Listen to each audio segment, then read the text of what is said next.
Hello.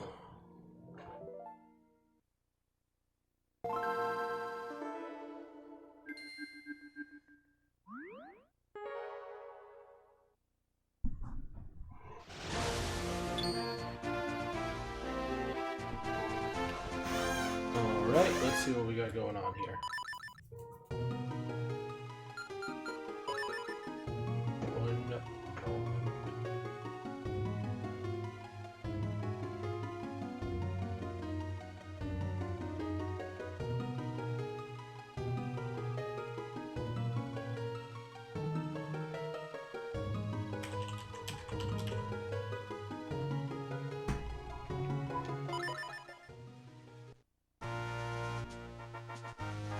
What was I?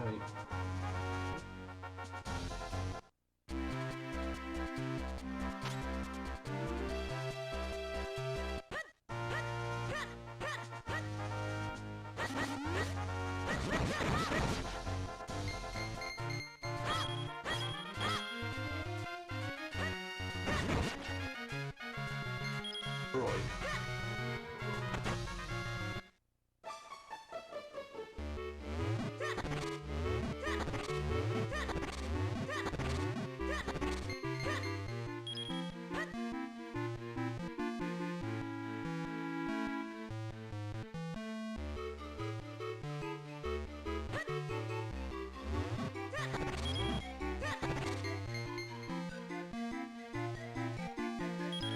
What do we got from the Talon? Talon.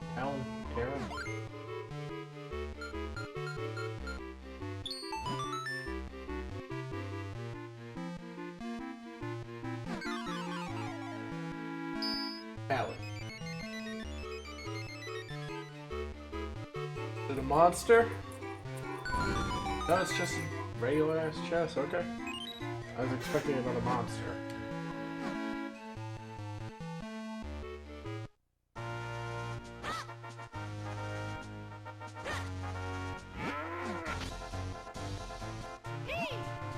How tranquil, and the cows looks... Ezlo, calm the fuck down.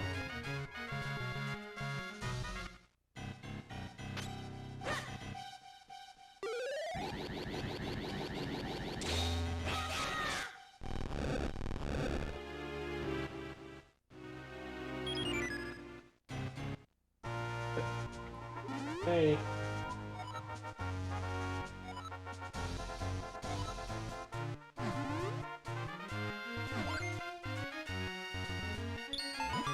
This is Mingle? I think it said his name is Ankle.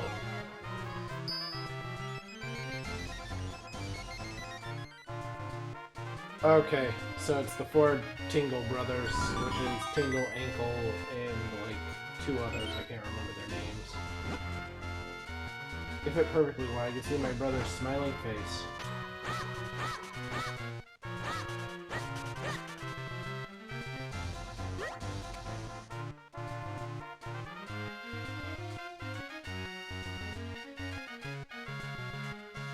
It looks like I'm supposed to go.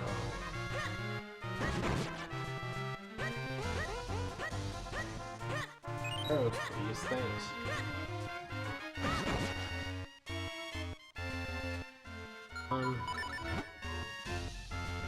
Oh, I didn't even have to go to the Wumbo branch.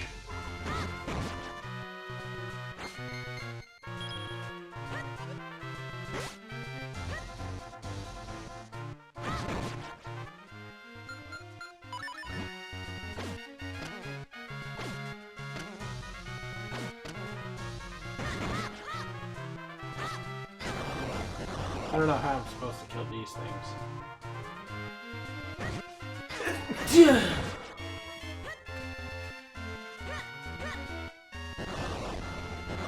No, I don't think I can make that.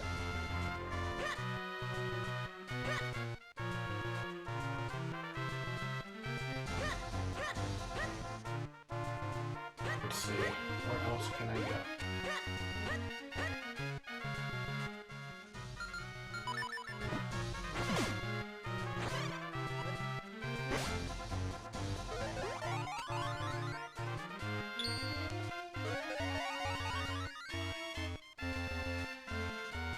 Cross this.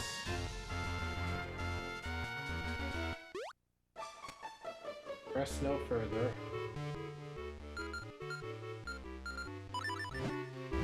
I can destroy this wall. That would have been impressive. Nope.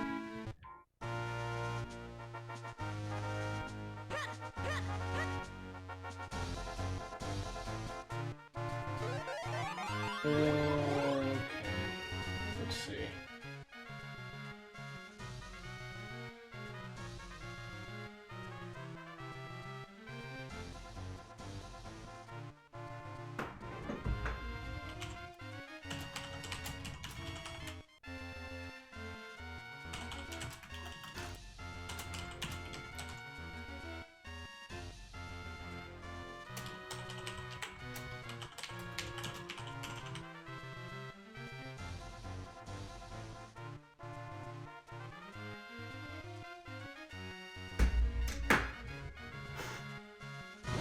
I know the Pegasus boots can't run across.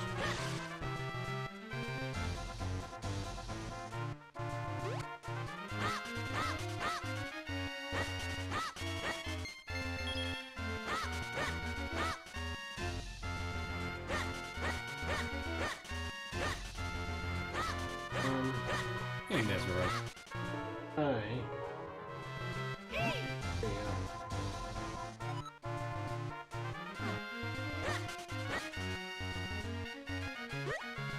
Trying to figure out where the hell I'm going. I never played the Minish Cat. Well, right now I'm at the portion where, I know what item I need, but I don't know where to get it, you know? Yeah.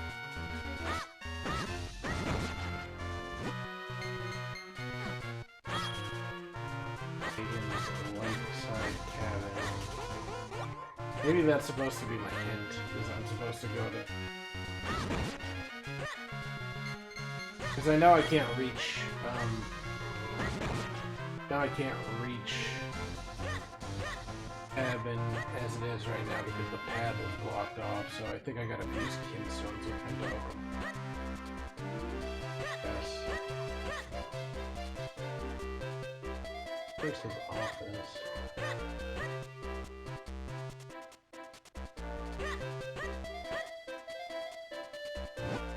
Hi, man. They fit perfectly. Maybe something good will happen. Sure.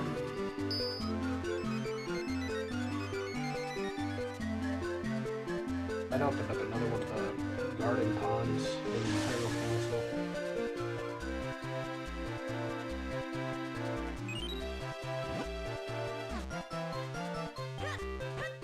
Alright, Hagen.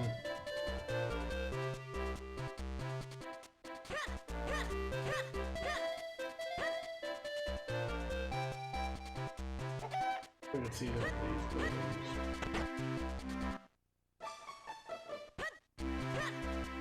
Oh, this is the shop. This guy rips me.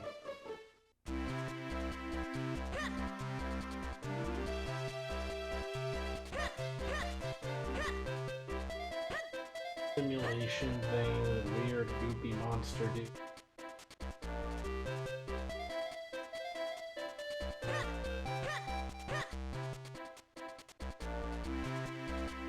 Oh. I've managed to walk past that every single time.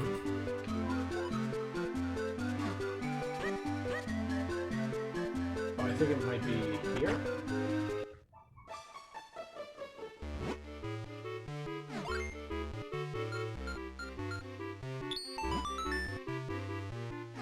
Yeah, no, I was late today because my dumbass cat decided to, what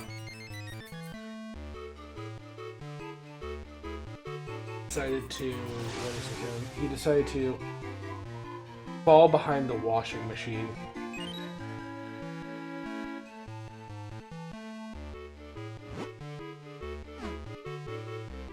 I was like, getting ready to come on to stream, finishing up, putting my laundry into the machine and all that other shit, and, my mom, 5 seconds later is like freaking out, and I'm just sort of like, "Why? What's the matter? What's wrong?" And she's just like, "He's behind the washing machine. He can't get out." And I'm just like, "How the fuck did he get back there? But he can't get back out."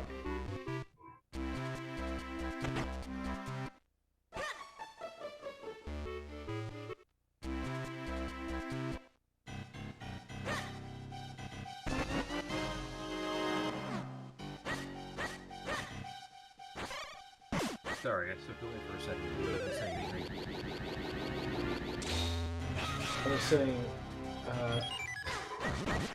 I was saying that I was late to stream because my cat decided to get stuck behind the washing machine. Oh god. Yeah, I was like... Yeah, and I bet you moving it didn't really calm its nerves at all. Well, what is it? There was enough space after my dad, like, slightly moved the washing machine. The real problem is we couldn't move it very far because it was going. Oh, God. So we could only make, like, a little gap. And so, so we made this little gap, and he didn't want to come out, and then my dad's just, like, calling him. And I think, like, he wasn't budging, and I just looked at him, and I'm just like, "Get out of there, you little dumbass, there's enough room." And then he just started, like, squeezing his way out. Nice and slow. Yeah, it was kind of funny because, how to say this, cats themselves are almost ironically not as aware of how flexible they are. You know what I mean? Yeah. Like, a cat can fit anywhere that its head can. Because it doesn't have a typical collarbone. What's that mean? So it could just... The cat is a liquid and a solid? Yeah.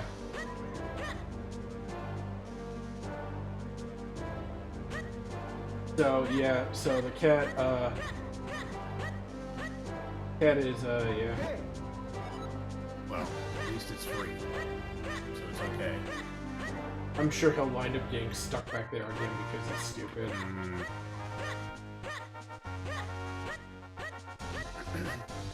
Some journeys are best left untraveled there, young sir. Yeah, he's not the brightest. He is in fact not the sharpest tool in the shed.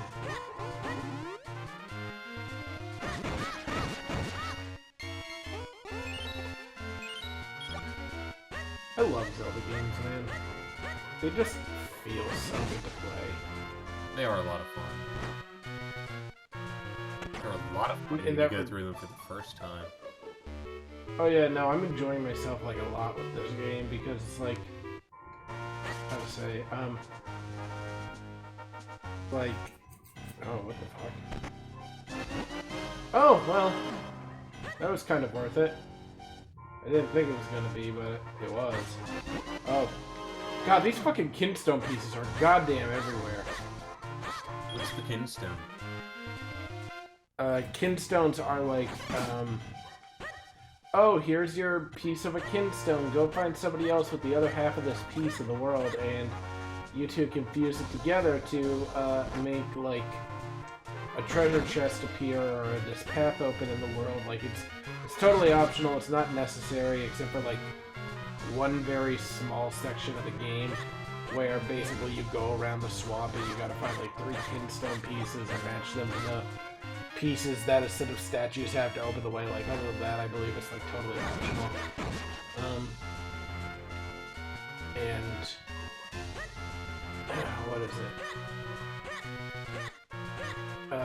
Basically, like, they can be, like, all sorts of different things. They can be, like, a monster that, like, when you kill it, it has, like, a bunch of health. When you kill it, you get, like, 100 rupees for killing it. Or it can be, like, a chest with, like random little nice items to get, but not necessities, you know what I mean? Yeah. Like, I bought the boomerang. I have the boomerang, but the boomerang is not one of the required items for you to get in this game. Which is very bizarre to me in a way. I think there was one other game that was like that, but not many of them are like that. Most games want you to get the boomerang.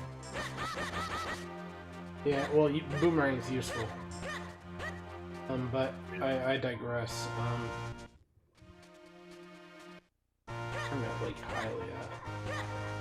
I would think you gotta go to the lakeside cabin. Maybe I should just talk to what's his face. He's like they're just like go to Lake Hylia.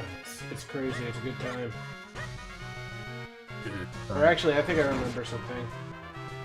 I think I just remembered something. Yeah, I've tried to like how to say this. So on my channel, because I upload all my streams to YouTube.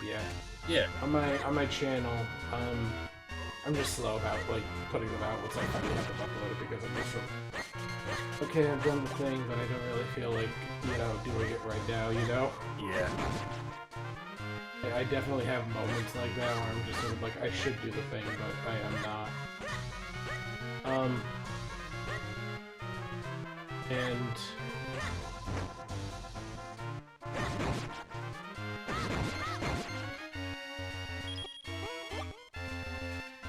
I tried to play through Ocarina of Time again. I had beaten it once on stream, and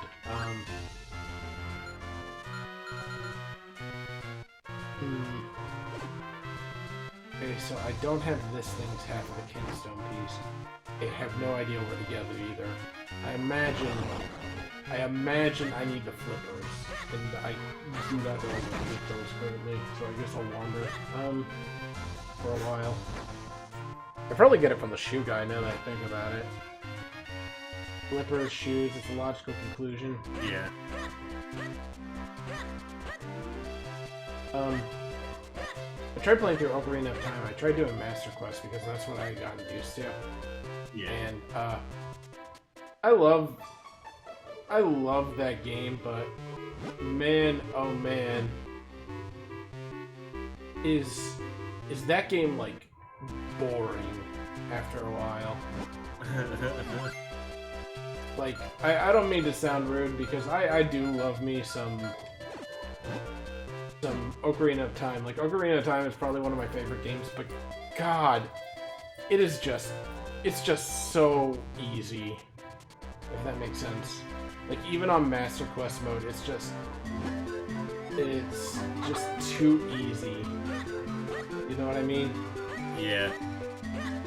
Like, how to say this? So, you probably know this.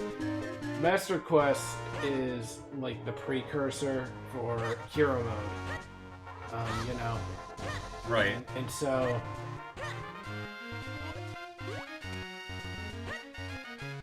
it was originally something you got when you pre-ordered, what was it, Twilight Princess, wasn't it?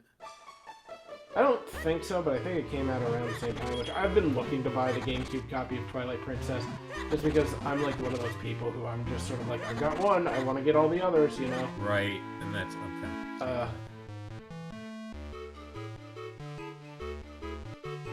To turn mini and go. I know that I can turn mini here. I want is to go to the other side of the house, and I can't. Because that opens like a whole different options, a whole different option of pathing for me.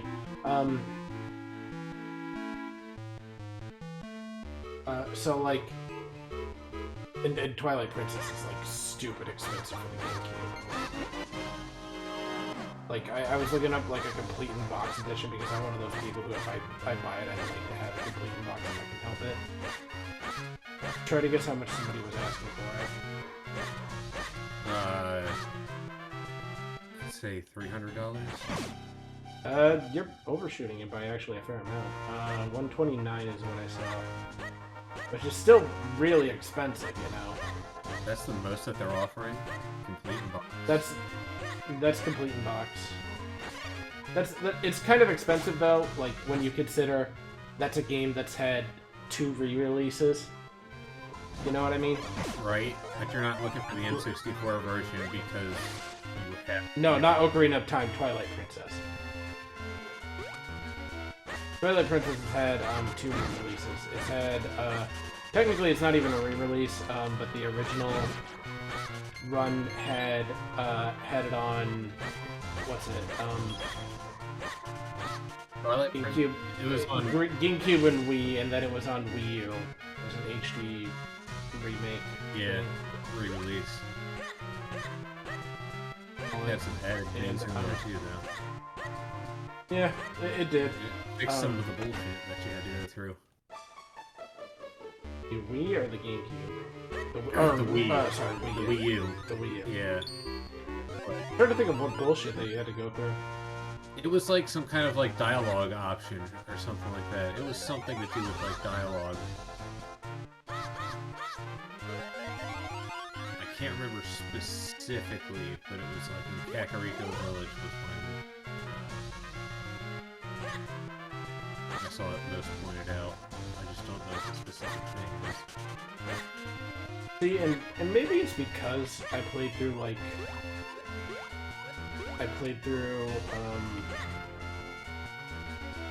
to figure out how the fuck to It'd be like that sometimes. I played through Twilight Princess. Twilight Princess is probably, like... How to say this? Twilight Princess probably ties for my favorite Zelda of all time. With Wind Waker. Wind Waker is probably my favorite of all time. Wind Waker's awesome. Wind Waker is a very feel-good-to-play game. If you're playing it on hero mode, Oh, right, the original point that I was making. So Master Quest, yeah. I was talking about that earlier. Yeah. Master Quest is, like, too easy. And I don't mean that to, like, sound arrogant, like, oh, it's just too easy. I need more of a challenge. That's not what I mean. What I mean is, compared to hero mode, Master Quest is like really, really easy.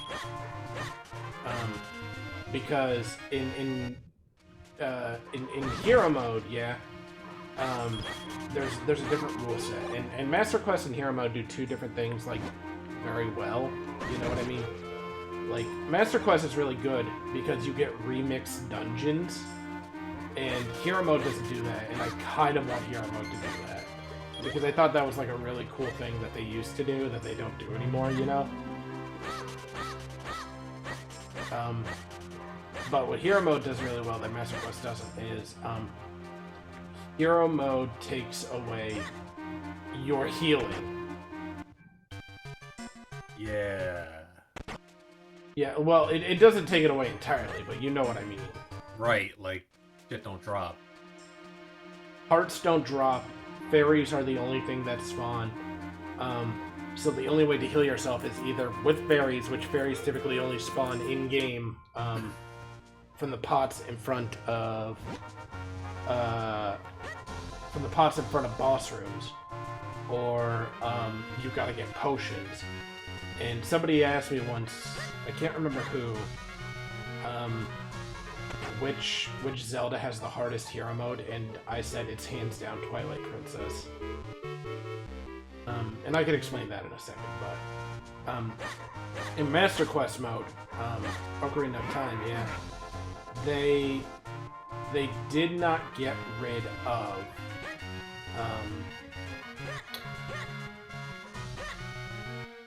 they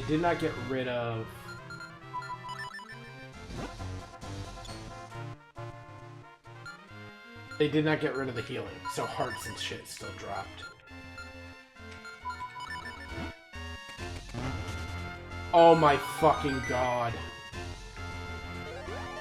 I feel like a fucking moron now. Well, at least now I know how to deal with those.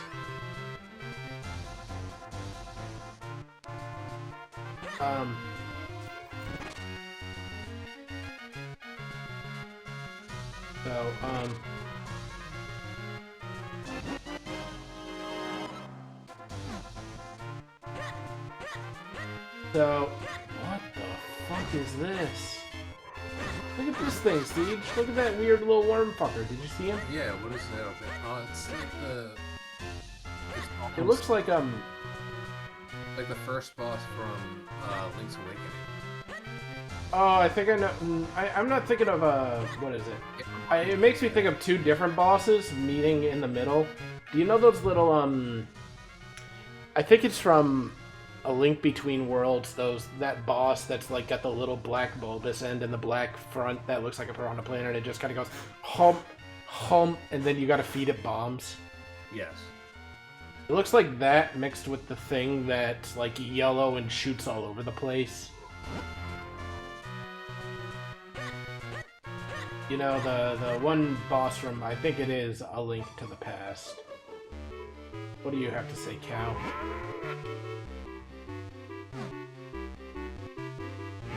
I think I only played through A Link to the Past once.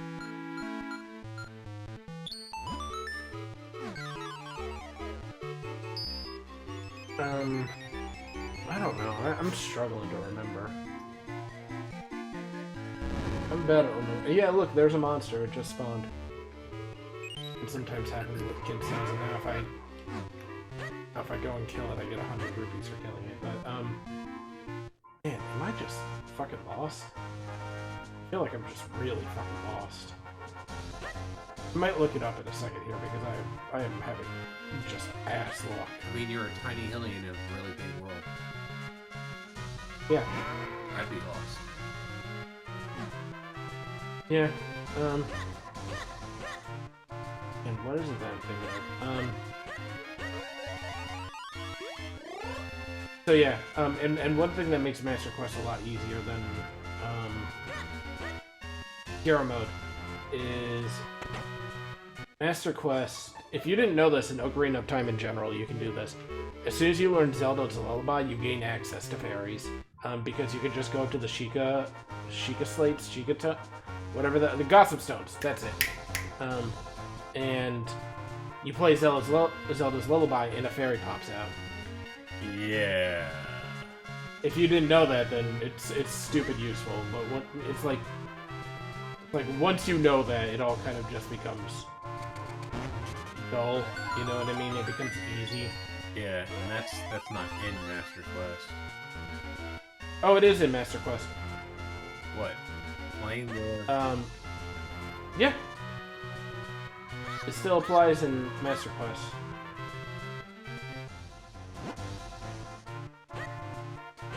Huh. Yeah, it's like, self-defeating is what it is. a little bit.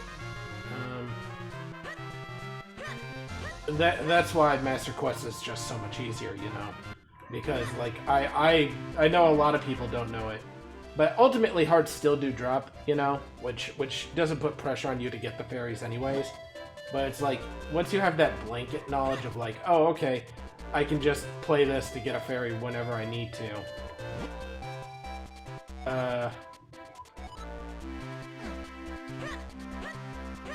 Trying to remember what that guy was saying. Brain work. So it's like, there's no, like, real pressure in Master Quest, because it's just playing through different dungeons in base Ocarina of Time, you know? Yeah. Yeah.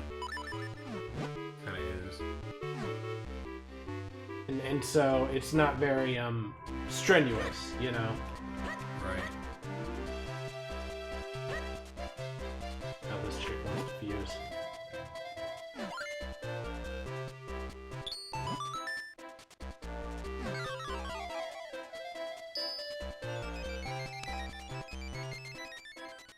Kinds of different shit just spawning all over the place.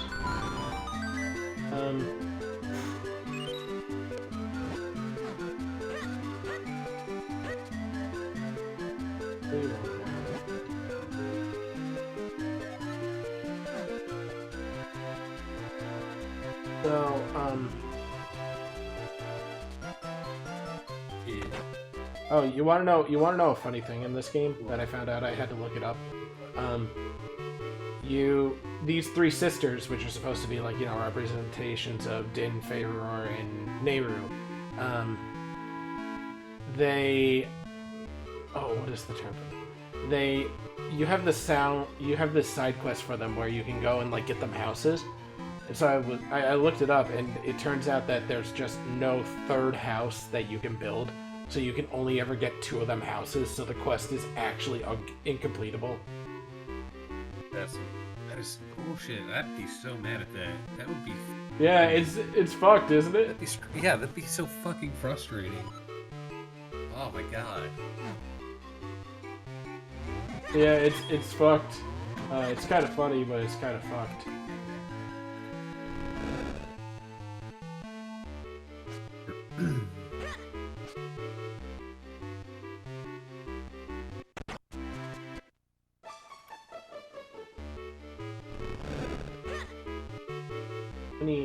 I think I need the power shovey dealies. Can I get in here now?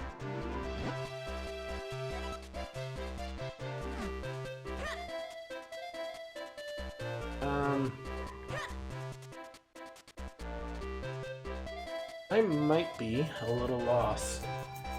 It's just sort of like, who do you think can help us with getting through Lake Hylia? And I'm just like, bitch, I have not met a single Zora, if that is what you were implying. I'm kind of interested, though. This game has had moments of, like, moon logic, you know what I mean? Yeah.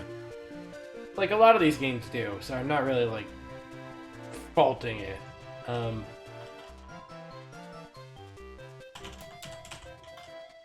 Minish Camp Lake. I just need to know where to start. Once I know where to start, then I can just go on my own, you know? Yeah. Okay, with the bow and arrow in the moments, as well as newly acquired overworld, however, we are first going to progress the main quest and search for the next element. You can the Oko win Oko.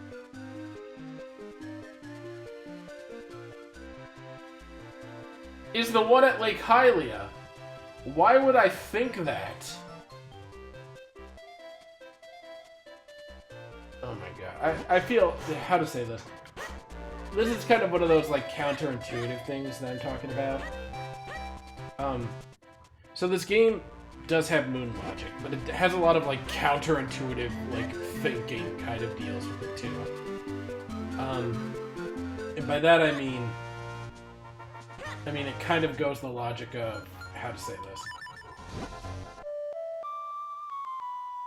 Oh, you just need to do the thing, dumbass. And it's like, why would I think that? Like, this is not a very detailed map to begin with, you know? Yeah. Like you kind of get an idea of where you're going, but it's not exact.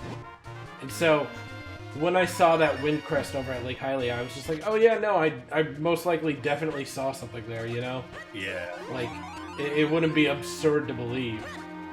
And it's just sort of like, and this is one of the things of like, maybe you should have just made it so I couldn't have like interacted with them until I got the ocarina. Like I needed to play it to unlock the kinstone or the warp point or whatever. You know, that would have been a little bit more intuitive. You know, kind of like one of those like logical processing type deals of like my brain goes, hey, I got a lot of money from that. Let me check.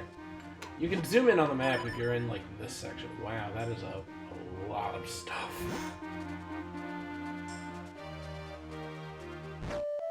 Oh!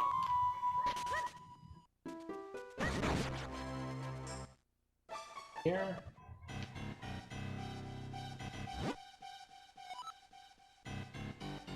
Oh, this is the dude who's just sort of like... Like, do you want to fuse kinstone pieces and shit? And I'm just sort of like, okay. He's like, do you feel like spending $100 for a kinstone piece you can dig up anywhere? And I'm like, no. I literally do mean you can just kind of get them wherever. It's not like they're, like, stupid common, but, like, they are kind of everywhere, you know? Like, you get them from randomly cutting the grass and all that other shit. It's like, as long as you cut the grass like you do in every Zelda game, you'll inevitably find one.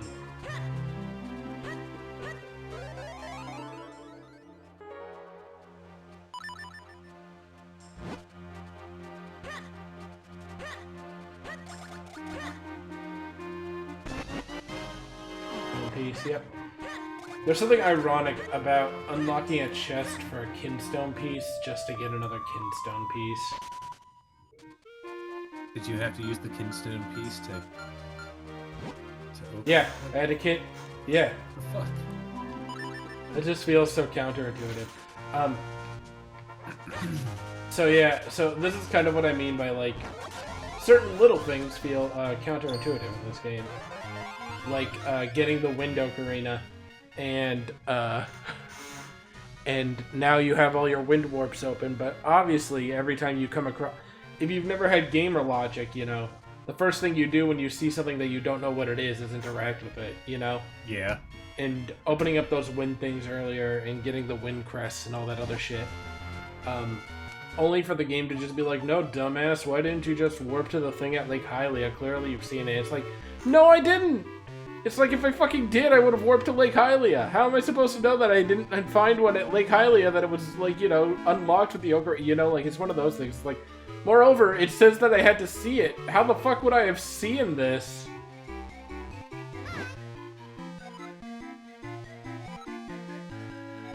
Temple of Droplets. I have heard rumors that one of the Minish actually did find a way in a long time ago. And Minish is Elder Labari, and he has a semi-retirement. He is in semi-retirement at the town library. The library should be opening soon.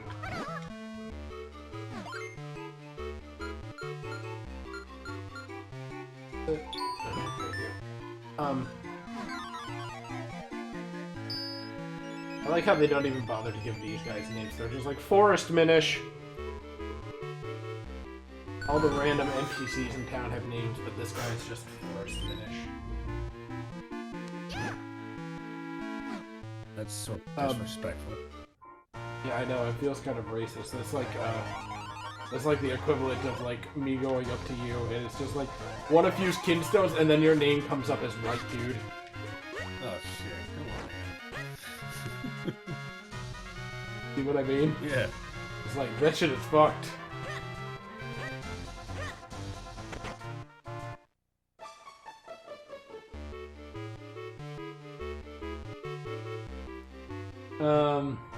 Let's see here.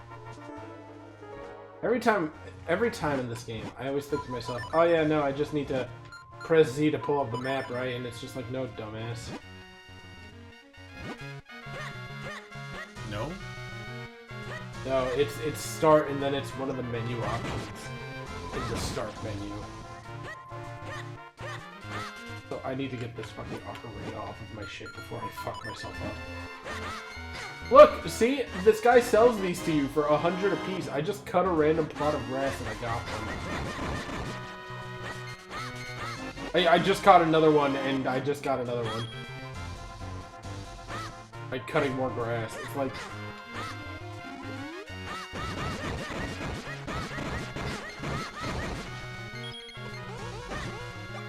Oh my god.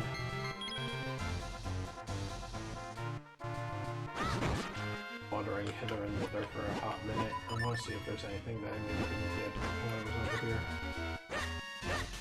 I'm coming here to... yeah. Right. Oh good, 200 Mysterious Shells. You want to know what is the most redundant and pointless part of Mysterious Shells? What? They're not actually, like, a resource for, like, anything useful. Remember the Nintendo gallery that shows up in Wind Waker?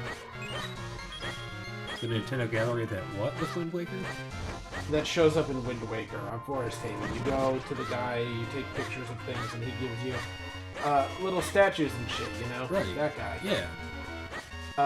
It's for that, but they've essentially turned it into a gacha game. Oh, what this?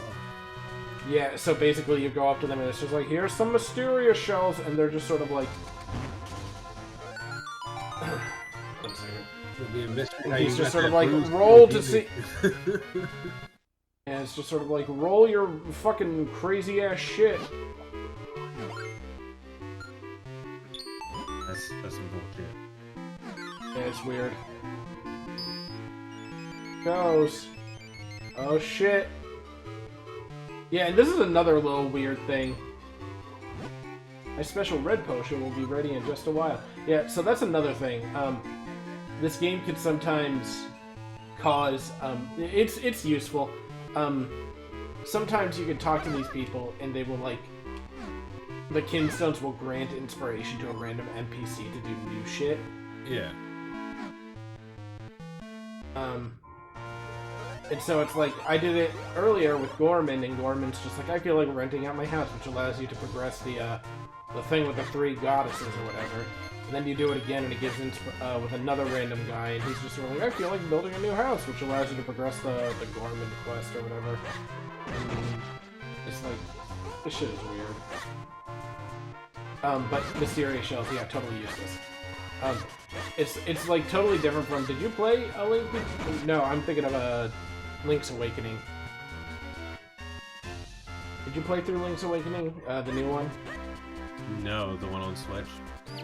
Yeah. No, I didn't play the Switch version. I played the Game Boy version. In the new one, I don't know if they had this in the old one. In the new one, you basically can. I want to see if I can catch it. Want to fuse Kinstones, bud? Yeah. Thought so.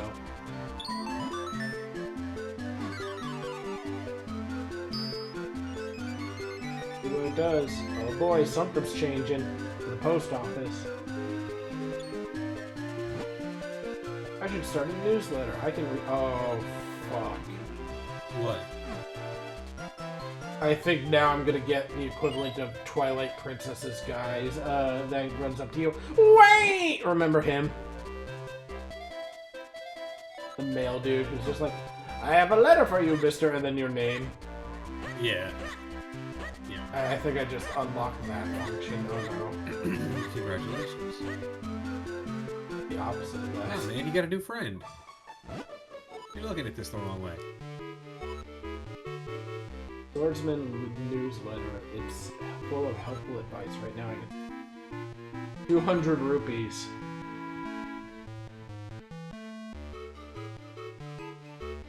I want to look up what this is before I hit yes. This is something that I need to progress the thing with the swordsman.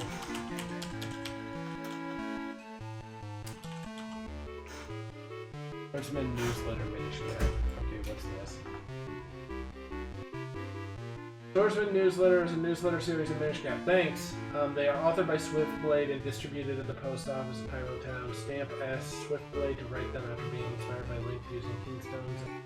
Little letters can be purchased from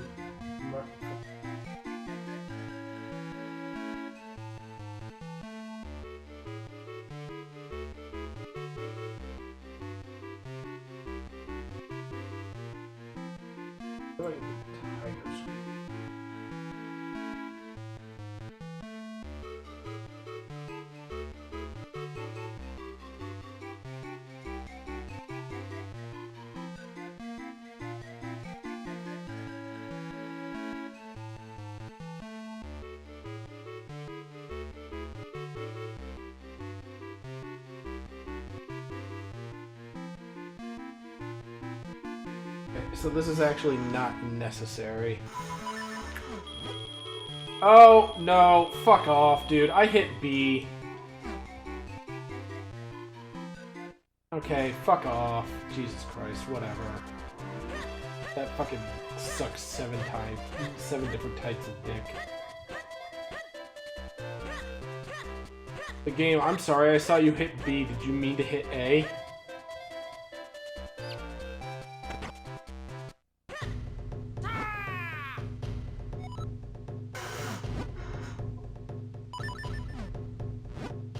See what Swiftblade. Rock Breaker. Swing your sword to break pots. Actually, that's all there is. Yes.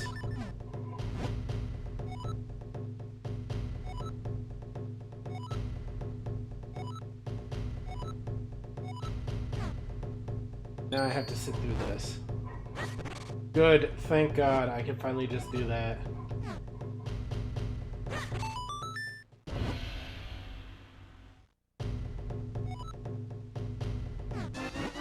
Thanks.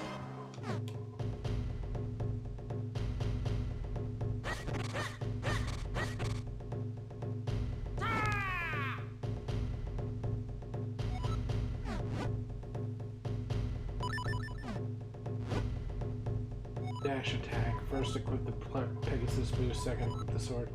Third run like crazy. Yes.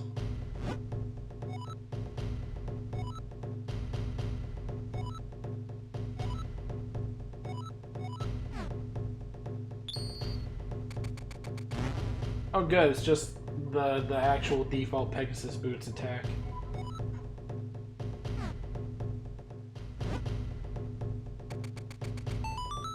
Good.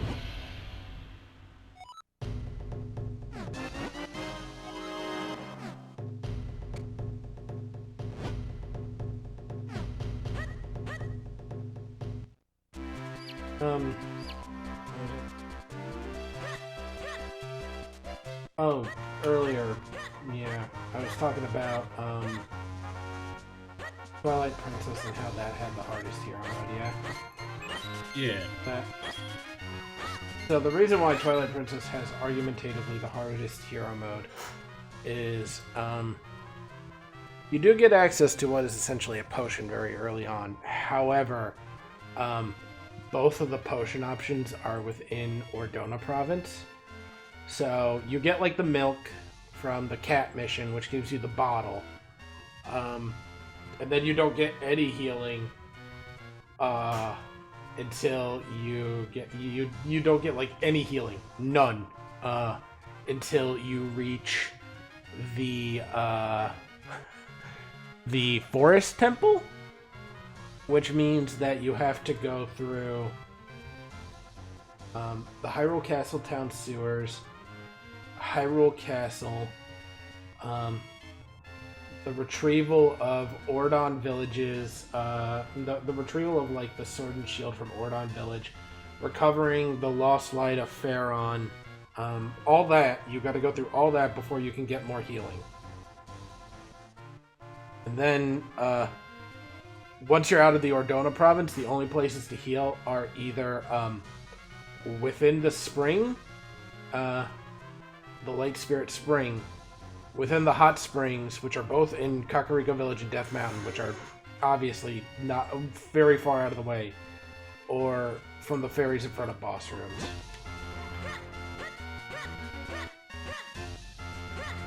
And, to my knowledge, your first shop at which you can buy potion, I think you can buy it from Malomart, technically, but it's still not like, you know, still not easy. Comparatively, Wind Waker is almost like a little bit easier because in Wind Waker, there's, as you go around the seas, you unlock the Great Fairy Fountains, you know? But in Twilight Princess, there is only one Great Fairy Fountain, and it is a dungeon.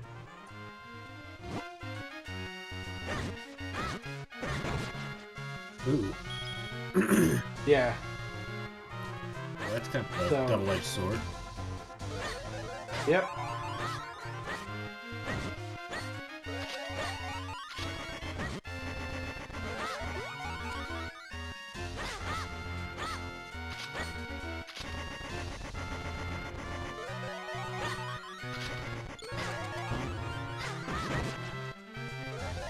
So it's like,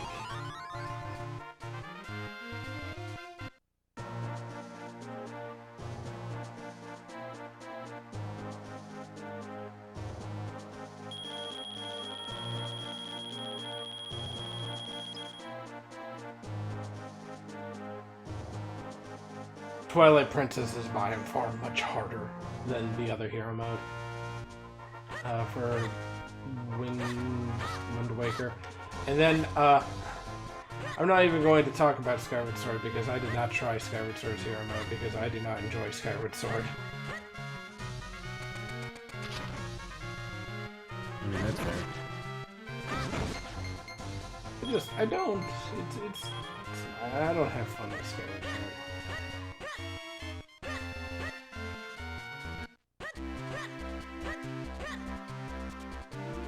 I don't know. I fucking love Skyward Sword. Never had any of the control issues that everyone else did.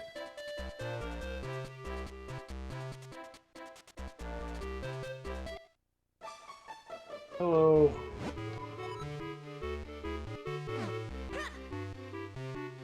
A lot of people didn't like Skyward Sword because of its narrative direction.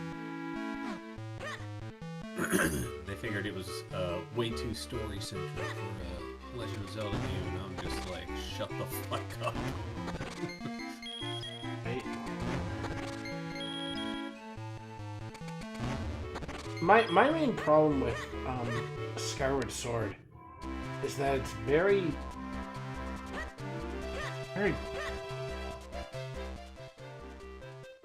it's boring. In a lot of ways. Like, don't get me wrong. There's parts of it that are good, but The world feels kind of empty. yeah, that's the way that I put it. It's like, how to say, it's like you go into the other Zeldas, right? You know. Yeah. And you see all these other different places in Hyrule Field. You see things that you can't do, and then later on you come back and you can do them. The main problem that I have with Skyward Sword is that it's one area, which is the sky, which is this, like, you know, I already have a problem with loading screen to get to the place that you have to go to get to the next loading screen. You know what I mean? Right. Which is a very different experience when you're having that level of disconnect, you know? Like, the difference with that is that, how to say this? Hyrule Field is a part of Hyrule. The sky is a part of Skyloft, and so your brain, it's kind of like a trick that your brain does. Your brain thinks of the two as being separate, and so you're off put by the idea. Does that make sense? Well, It's like a psychology thing. It's like, if I say... Because logically what I just said is almost no different from what you do in Hyrule Field, you know what I mean? You go into one area, you load through, you get to Hyrule Field, you cross Hyrule Field to get to the next area that it has to load through. So, like, if I was using Ocarina of Time, for example, I have to cross from the Kokiri Forest, Kokiri Village, whatever you want to talk and call it.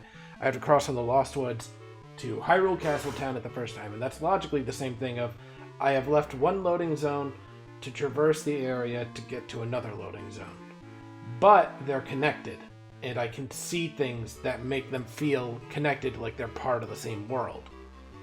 And the things that I do in Hyrule Field feel like I'm still affecting the world. But even when you do everything there is to do in the sky is still just very boring, even though it presents the exact same thing it does in Hyrule Field, because, how to say this? When you go down to the surface, you gotta go find the Goddess Cubes. The Goddess Cubes always come up to Skyloft, and then you have to go find them. Obviously, they mark them on your map, so it's easy enough, but, I digress. The sky doesn't feel like there's a lot in it. In that regard of there's not a lot for you as a player to interact with in a meaningful way, utilizing the advancements that you have on the ground. Which logically, from a lore perspective, makes sense. Why would the sky have things that are affected by the items that you get on the ground? They're two separate areas. But in doing so, you kind of create this level of disconnect. And logically, you think of the two as being separate. If I had to put it to you one way, when you get I the only items I can really recall using on Skyloft, I think I used the Magma Mitts once, and I used the Claw Shots to grapple from Ivy, but there was and the only use for Gus Bellows was a side quest, like a singular side quest, and there's like obviously little odds and ends, but like, how to say this? None of it feels meaningful.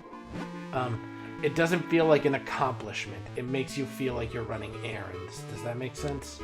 Well, I mean, that's kind of what Skyloft is. Remember, Is errands. it's the last bastion that Hylia made before she sent the freaking Right. the land up. Right. But what I mean is, how to say this? I'm gonna put the controller down so that way I can focus on what I'm saying. What I mean is when you're doing things in Hyrule Field, right? You're not doing that because, like, how to say this? You are doing it purely for yourself. You're doing it purely for the experience of exploration. You know, some people might send you out there occasionally if you're doing a side quest chain, but it's rare. Skyloft, the only thing you can really do for yourself is opening the goddess chests.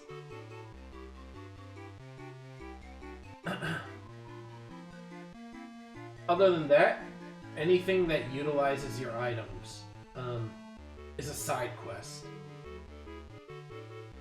And then we get back to my main issue with one of my main issues with Skyward Sword is that their items don't feel like they really matter outside of their dungeons all that much.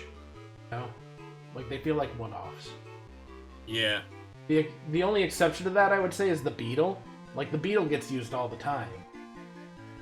But, like, the whip is very situational because it doesn't affect enemies really all that much. It affects, like, one type of enemy. And, like, the claw shots are essentially the same way. It affects one enemy, which is those flying bird fuckers.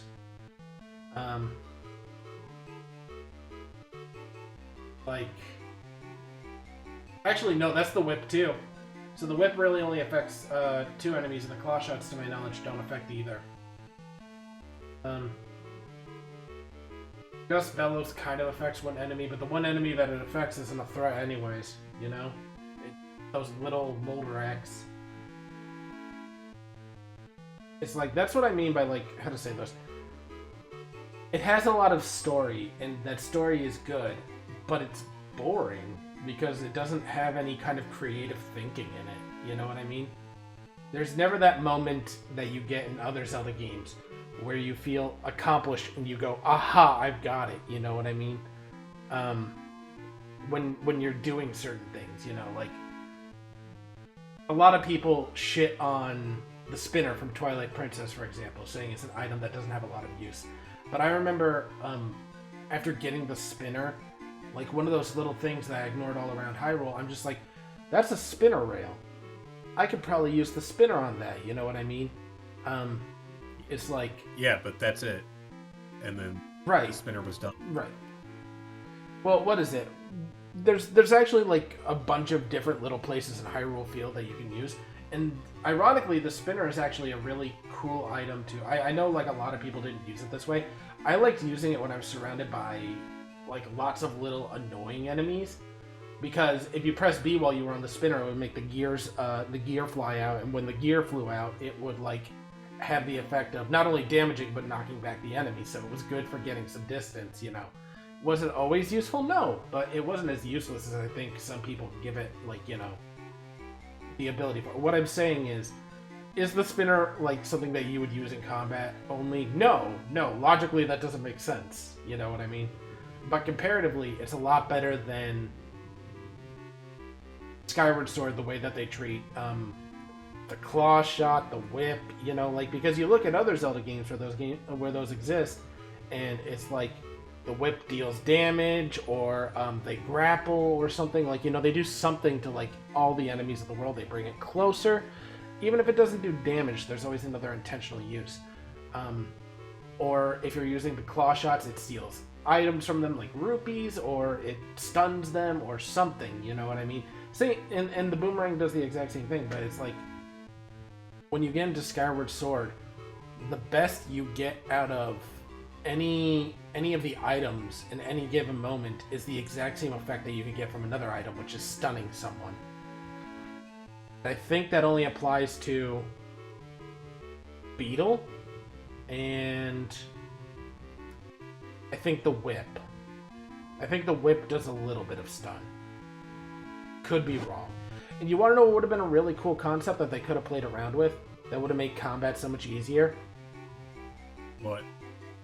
They could have just made it so that with the whip you could grab an enemy's weapon and just fling it out of their hands, you know? That would have been just one thing that they could have done that would have made the whip a much better item, because by the time that you get the whip, you shouldn't logically be struggling with the Bokoblins as much as you are, But because they wanted to emphasize the plus so much, they're just like, if we do that, that gets rid of the thing that we wanted to do really hard on. And it's like, no! No, as a game developer, you should not be afraid to make your players feel powerful. They've gone through all this shit. Logically, yeah, I should be able to rip that fucking scimitar right out of that dude's hand and make him totally defenseless. Make him my bitch, you know what I mean? Like, that's what I mean. Right. You should reward your players at some point. Right, and that's the thing with Skyward Sword is Skyward Sword, I never felt like I was being rewarded for doing anything after everything was said. I felt like I was coming out to some zero, you know what I mean?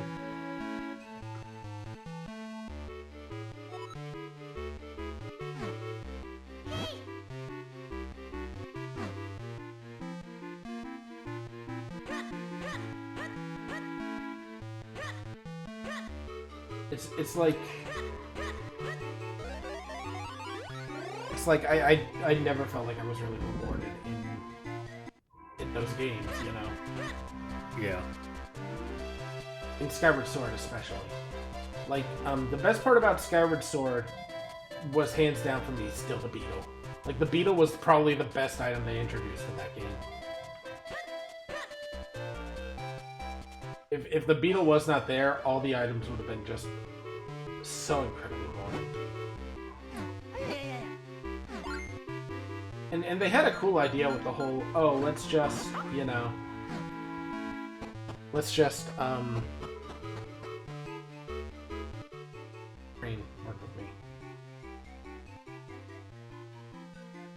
They had a cool idea with the, go into the world, collect the items, get upgrades for your items, things like that. That's cool. I like that idea. In some ways, I wish they had done a little bit more with it.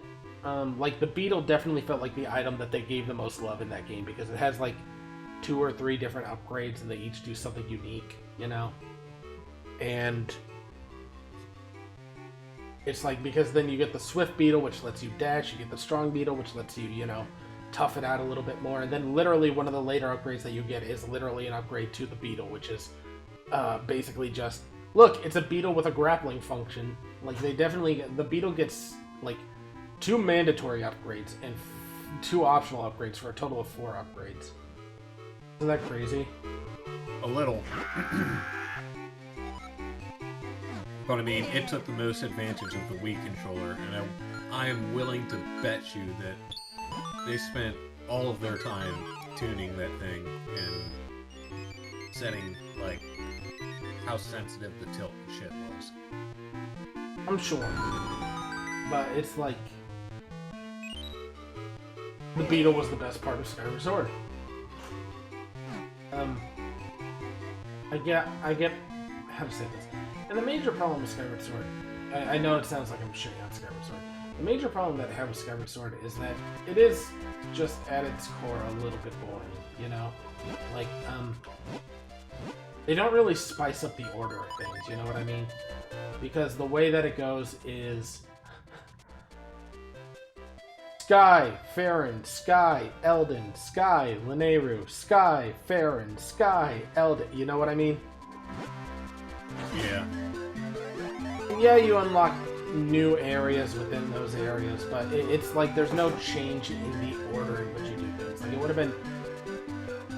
Logically, you don't have a lot of pairings for when you do 3 areas, but if you consider that each area has like 3 sub-areas, you know what I mean? So that means every area has 3 to the 3rd power options for the way you can lay it out.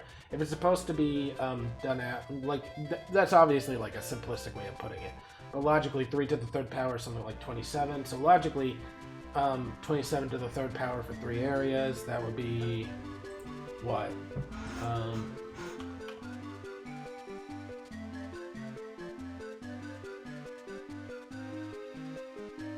That's quite a few different options. That's almost 20,000 different options. Obviously, if you, like, you know, obviously if you're following the operative order and you only do 3 to the 3rd, that's only 27 ways in which you can organize each order, you know what I mean? Yeah. But that's still 27 different options. And they utilize the most simple and straightforward one that required the least amount of, I don't want to say like the least amount of effort, but like definitely the least amount of thought, you know? They went for, to me, the easy way.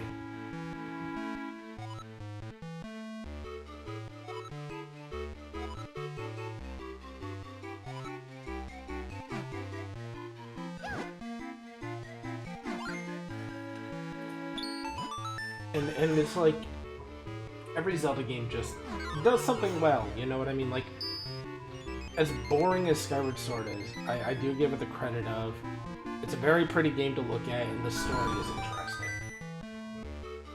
The music isn't bad either, you know, but it's like it's a little boring.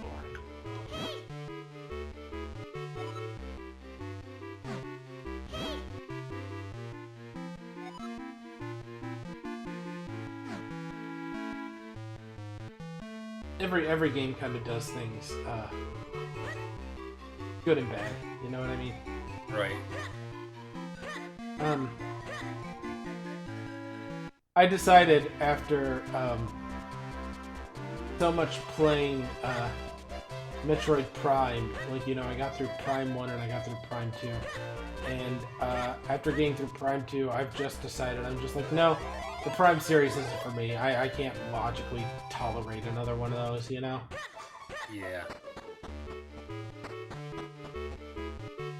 Yeah, this controls did not age well with that one. It's part of the control.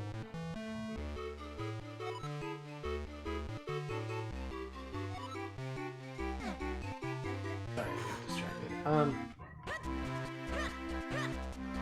Oh, with a cat. I think I know who that is.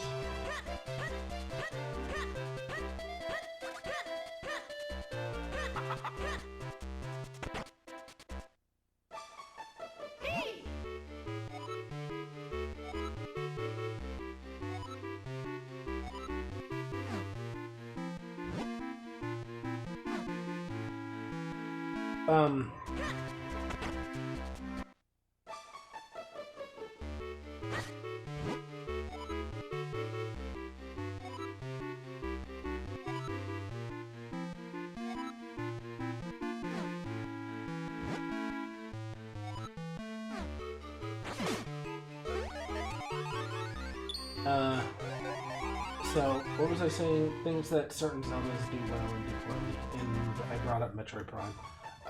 My problem with Metroid Prime is, how to say this?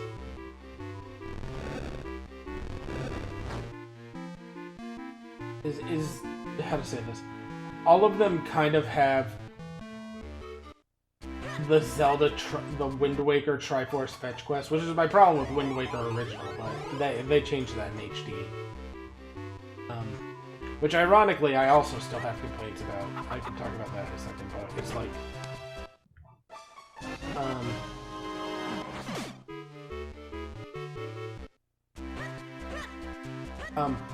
Metroid Prime always has, at the very end of its game, go hunt down the keys thing.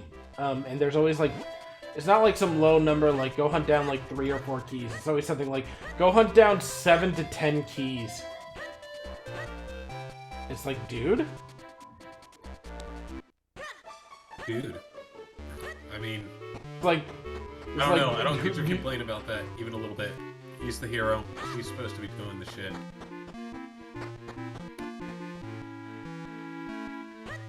You mean the, You mean the hunt down the 10 keys thing? Yeah. My problem with that is just, it's kind of boring. In particularly,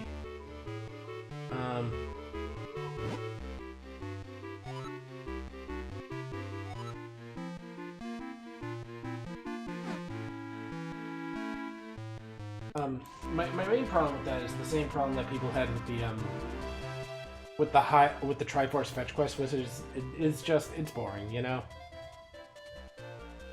I don't know. I love that.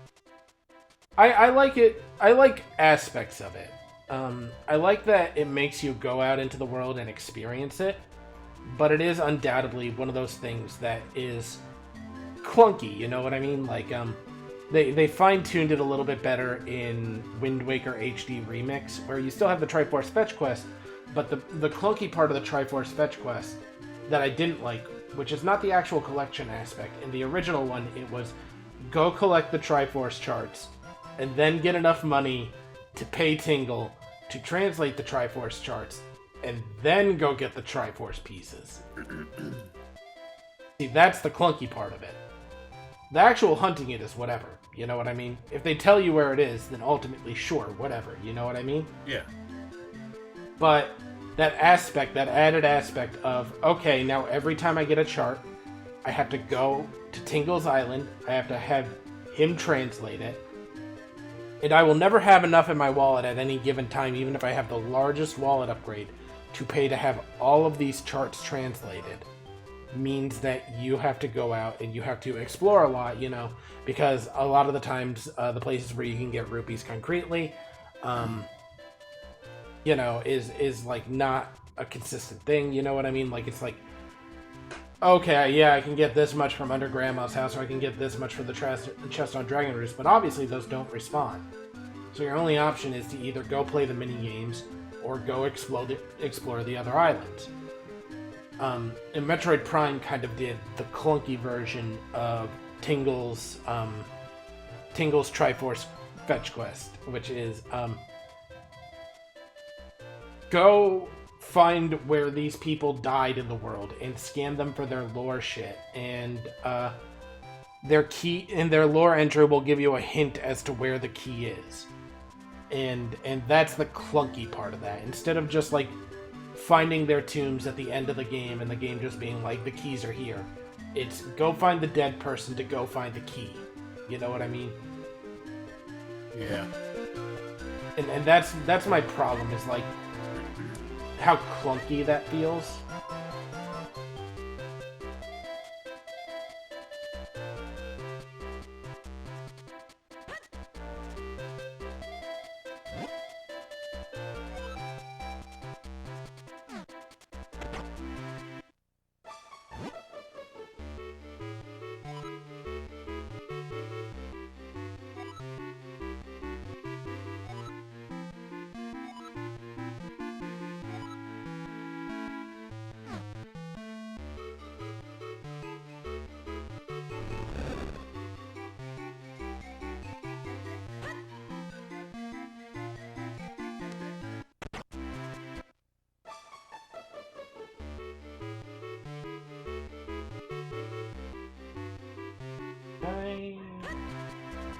I have an idea. We'll see if it'll...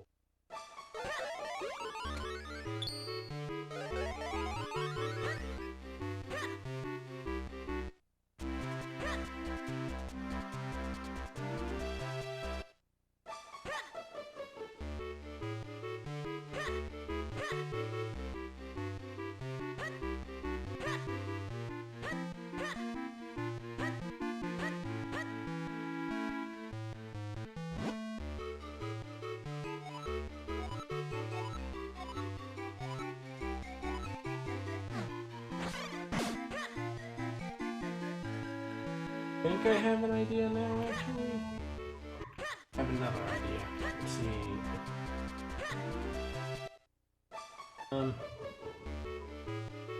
Yeah, Prime does clunky Triforce Fetch Quest, which I don't like. And it did that for 2 games straight, which means that I was sitting there and I'm just like, I'm not going to play a third version of this where I have to do this a third time, because logically, I cannot handle that. It's one of those things that make me feel mental fatigue. Plus, I don't enjoy Metroid Prime all that much. I enjoy, like...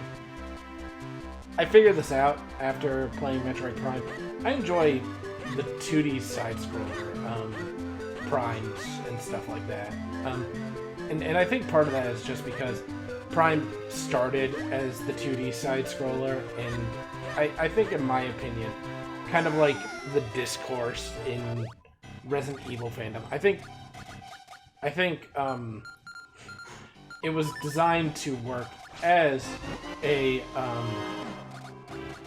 2D side scroller, and then it was adapted to being a 3D platformer action type deal, and it just doesn't work as well. That's not to say it's bad, mind you. And definitely people love that game series. Like Chameleon, I know, adores that game series.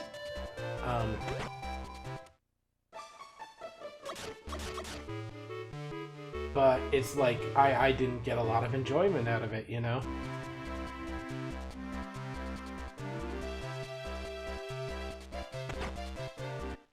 And, you know, that's the whole thing of, like, you know, different strokes for different folks.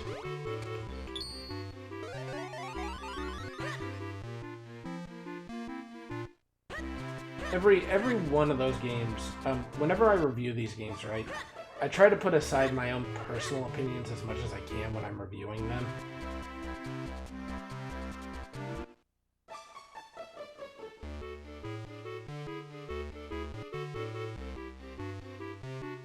I was trying to figure something out for half a second.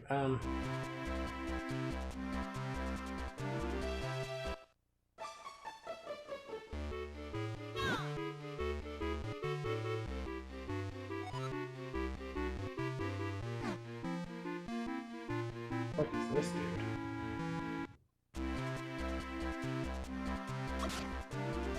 Oh.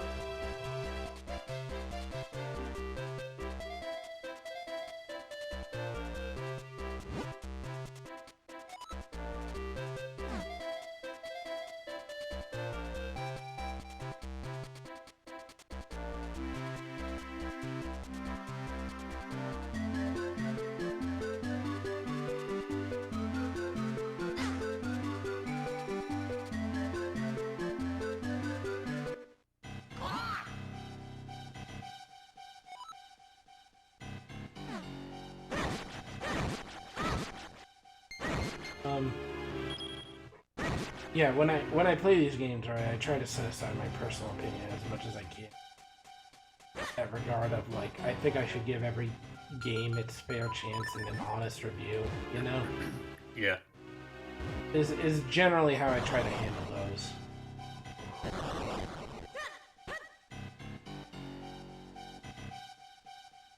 It's just, some games you just don't enjoy. And that doesn't necessarily make them bad games. It just makes them not your thing, you know? Which is fair and entirely valid. If every game appealed to everybody, then there wouldn't be games that flopped. You know what I mean? Yeah, that's true.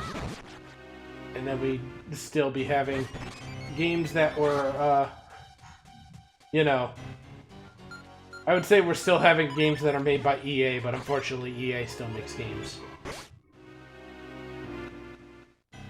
Yeah, kind of fucking weird how that went full swing like that. Yeah, I don't like EA personally, as a company or their games. But that's again personal bias because obviously their fucking sports games and shit still sell. Albeit they're not even their sports games, they're Bethesda's, if you didn't know that. At least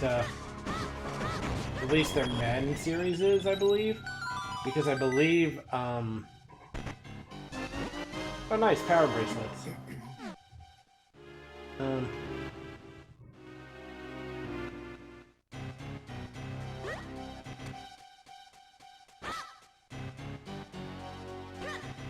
Apparently there's another...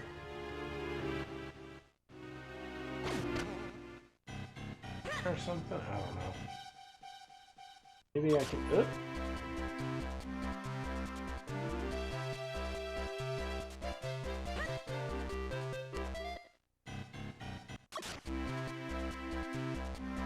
What was I saying? I was saying something. I can't remember what I was saying. Contemplating something. About why EA is trash, but that I digress. Oh, you know what I need? I think I know what I need. I think I need the flippers, which I think I'm currently trying to get.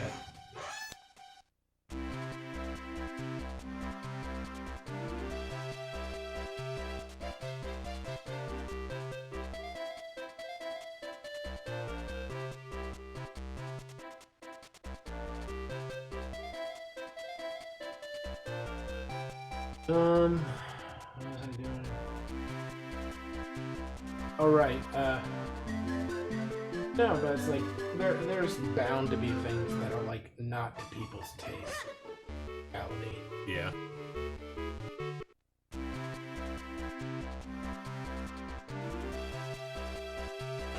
World would be boring if everybody was the same. Yeah. Peaceful, yes. Boring, absolutely. God. Can you imagine your entire bookshelf just moving, nobody around? It's just sort of like, fuck, the house is haunted even though it's brand new.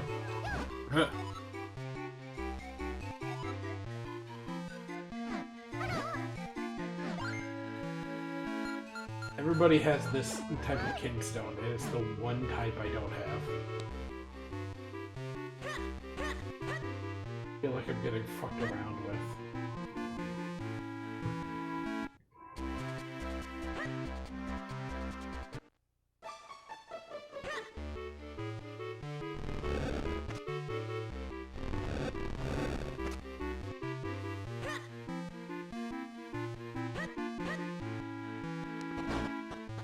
Oh, cool. Maybe talk to this guy.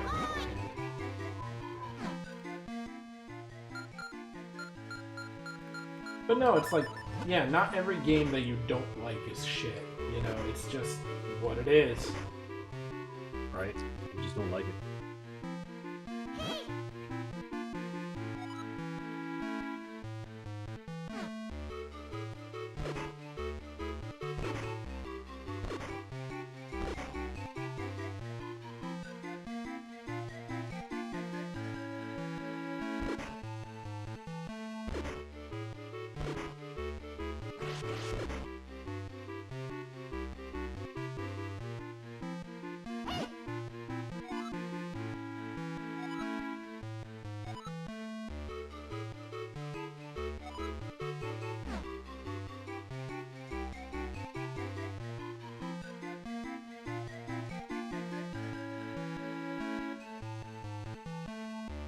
Oh, I really like this effect, Siege. Take a look at this.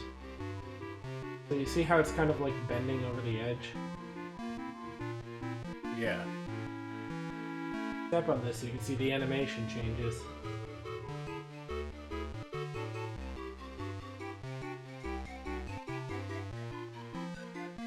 Like one of those little like nice details. It's one of those details that comes from polish, you know?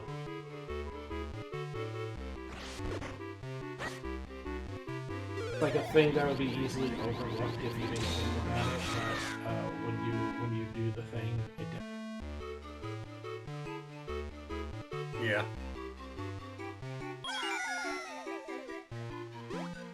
Cybernetic, yes, it's indeed Wumbology, the study of Wumbo. I Wumbo, you Wumbo, he, she, we Wumbo.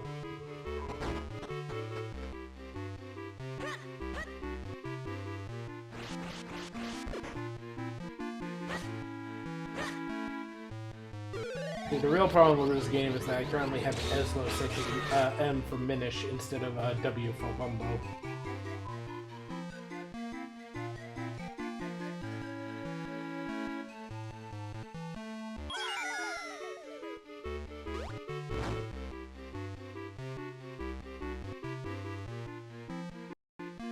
So, by the way, how are you?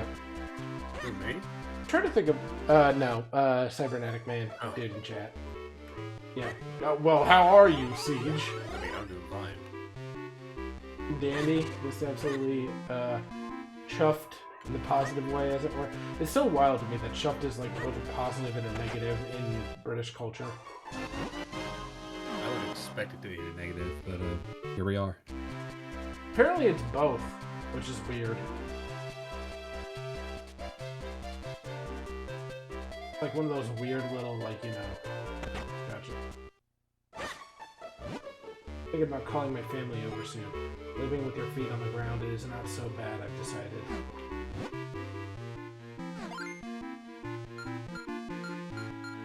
Fuck!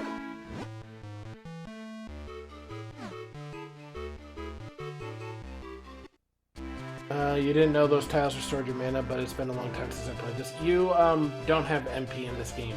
So, if I hold down my sword, you can see I'm charging up, and then if I happen to be standing on those tiles when my magic is full, it creates a duplicate of me. And then you can see once I release, it's just gone.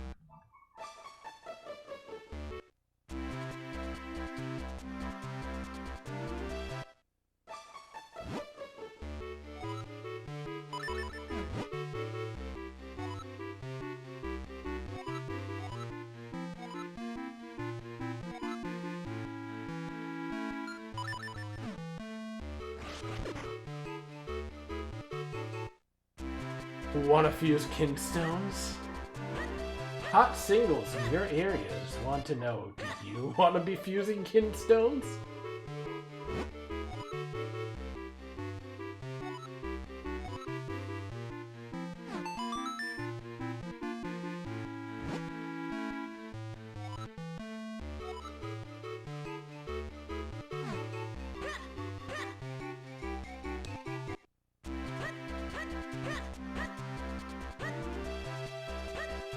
At least this place is close by. Hagen, you fuck, where's the book?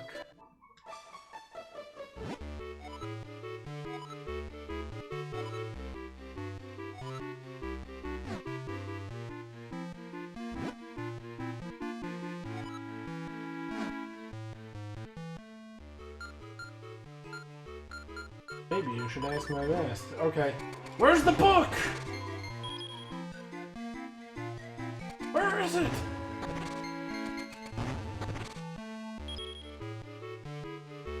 Oh man. We were saying something about like games that. Okay, here's actually like a good question. So I know your unpopular opinion, TM, whatever you want to call it, Siege, is like, you know, that a lot of people fight you on whether or not Skyward Sword is a good game. Unpopular opinion, game that is very popular that you did not enjoy.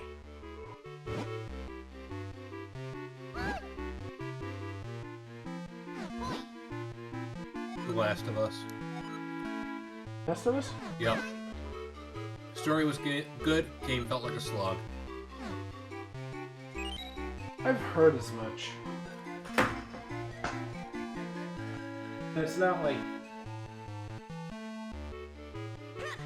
That's, to some people, it definitely feels like a slog. I'm trying to think of, like... what about you, Cybernetic? Unpopular opinion, a game that you played that's really popular that is, in fact, something that you did not enjoy. I'm trying to think of, like, what the last game that I played that I was really, like, bored by was. See, I'm, like, the kind of person who, like, people will recommend me their favorite games or whatever, and I'm just sort of like, no, sorry, it was boring, you know? So it's like, if you ask me, oh, Nezero, what's your unpopular opinion as having been, like, a really boring game? I can, like...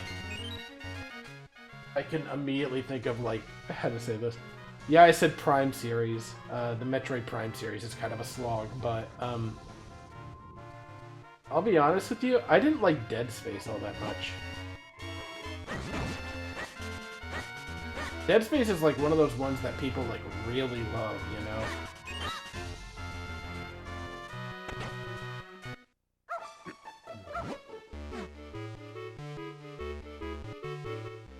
Dead Space it had a good story, but it did feel like a monotonous slog after a certain point. Well, the whole thing with Dead Space is it's supposed to be like a jump scare type deal, but it's like...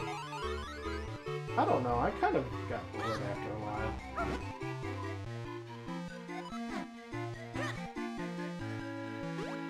Like, I don't know how to put that very well. It's kind of like, I was playing Dead Space, and I couldn't get into it, you know what I mean? I think part of it is, oh hey, I found one of the Tingle Brothers.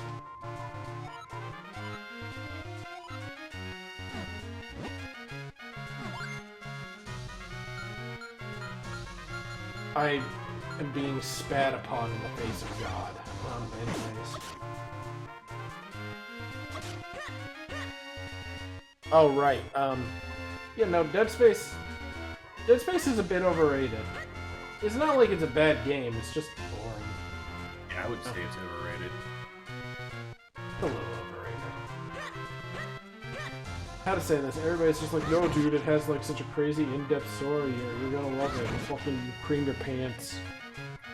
Never been interested in playing GTA, Halo, or any Battle Royale games? I mean, that's very fair, honestly. I've never played, like, you know, I've never been to Fortnite or shit like that, like, you know, like, and then you get the people who are just sort of like, whoa. Halo is one of those games that, like, I've played it, but that's because my friend owns it, you know, not because I was personally interested, you know.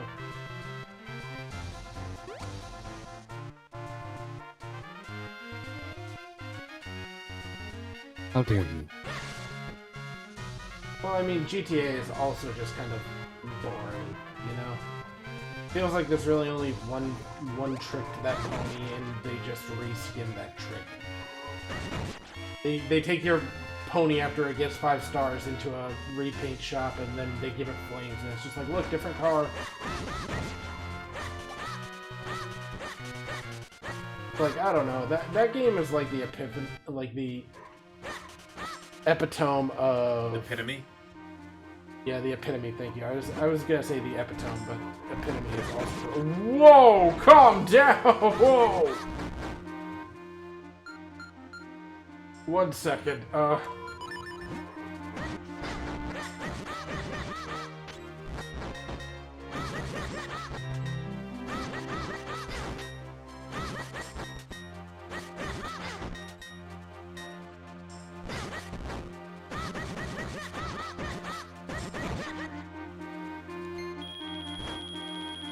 okay, that's quite a bit. How in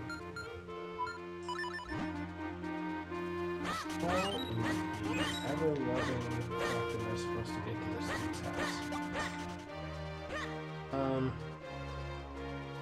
Big Metroid. Yeah, I don't know, like, a lot of the... I never bought a Microsoft console because a lot of the Microsoft games just feel like violence for the sake of violence. You know what I mean? Well, I mean, that Because, is definitely what Grand Theft Auto was. by that I mean, like, how to say this. Excuse me. All the main series titles on Xbox can really be broken up into one sentence, which is essentially just first-person shooter that looks really grungy. Know what I mean? You say that for which game now? Say that for Halo, Gears of War. I say that for oh man, what's the other one that's really popular? There's like a bunch of first-person shooters. I think of Halo. I think of Gears of War. I think of Call of Duty. I think of because remember back in the day before those all came to like PC, those were like the 360 exclusives that made you want to buy like the 360. Like that was kind of their appeal, you know. Basically. 360 was the era of, do you want a console that you can play first-person shooters on, and do you think that your Nintendo is a little too vanilla? Buy a 360. 360 does not hold up very well. I have an Elite Edition 360, and the only game I've ever played on it is Asura's Wrath. I've been looking at trying to get that, even though it's just a fucking button masher. It is a button masher with a story, but the story is very good. And the button mash, like, how to say this? The button mash events for that, dude, are so good. The only thing that I would say is a downside to that game is the true ending is locked behind paywall DLC. And the other part of it is, the best part of that game happens within, like, the first, like, 2 acts, I want to say. Like, not to say, like, the other ones aren't cool, but, like, that scene where Asura is, like, fighting Wizen, and he's just sort of like, come on! As he fucking, like, holds up his, like, fucking hands to, like, this massive, above-the-earth, towering god who he's so small Asura compares to, he's like not even like a speck of dust compared to his fingertips. Like that shit like rocks my world every single. That's like how to say this? That's like JoJo macho bullshit. That's like the kind of macho bullshit that you see in JoJo's Bizarre Adventure that makes you as like a dude just go hell yeah. You know what I mean? Yeah. Just that over-the-top bullshit. That is, as I like to call it, a Metal Gear Rising Revengeance status. Let's see here. There's definitely an era of grungy-looking Macho Man games. I think if most of that era was for PS3 and Xbox 360, PS3 and Xbox 360. Capable of amazing graphics, but never truly realized because of the in-game art direction for most of the games in that era. And any other game that was really worth playing on those consoles tended to be reheats, which is why I haven't even bothered to glance at a PS5. Like, I will glance at a PS5 when they announce Bloodborne 2, or a sequel to Shadow of the Colossus, or a rehash remake. Like, if they said, hey, welcome to PS5, here's a remix of all the greatest horror hits from PS2, I would probably look at a PS5.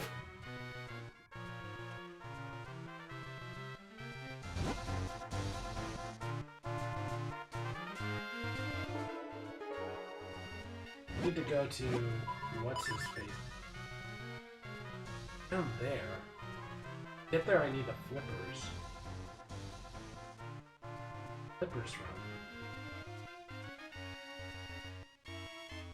Unless maybe there's something I can do in the library. Let's see. Oh wait, no, I can't. She doesn't put the books back until she's got all three of them. Where do I go?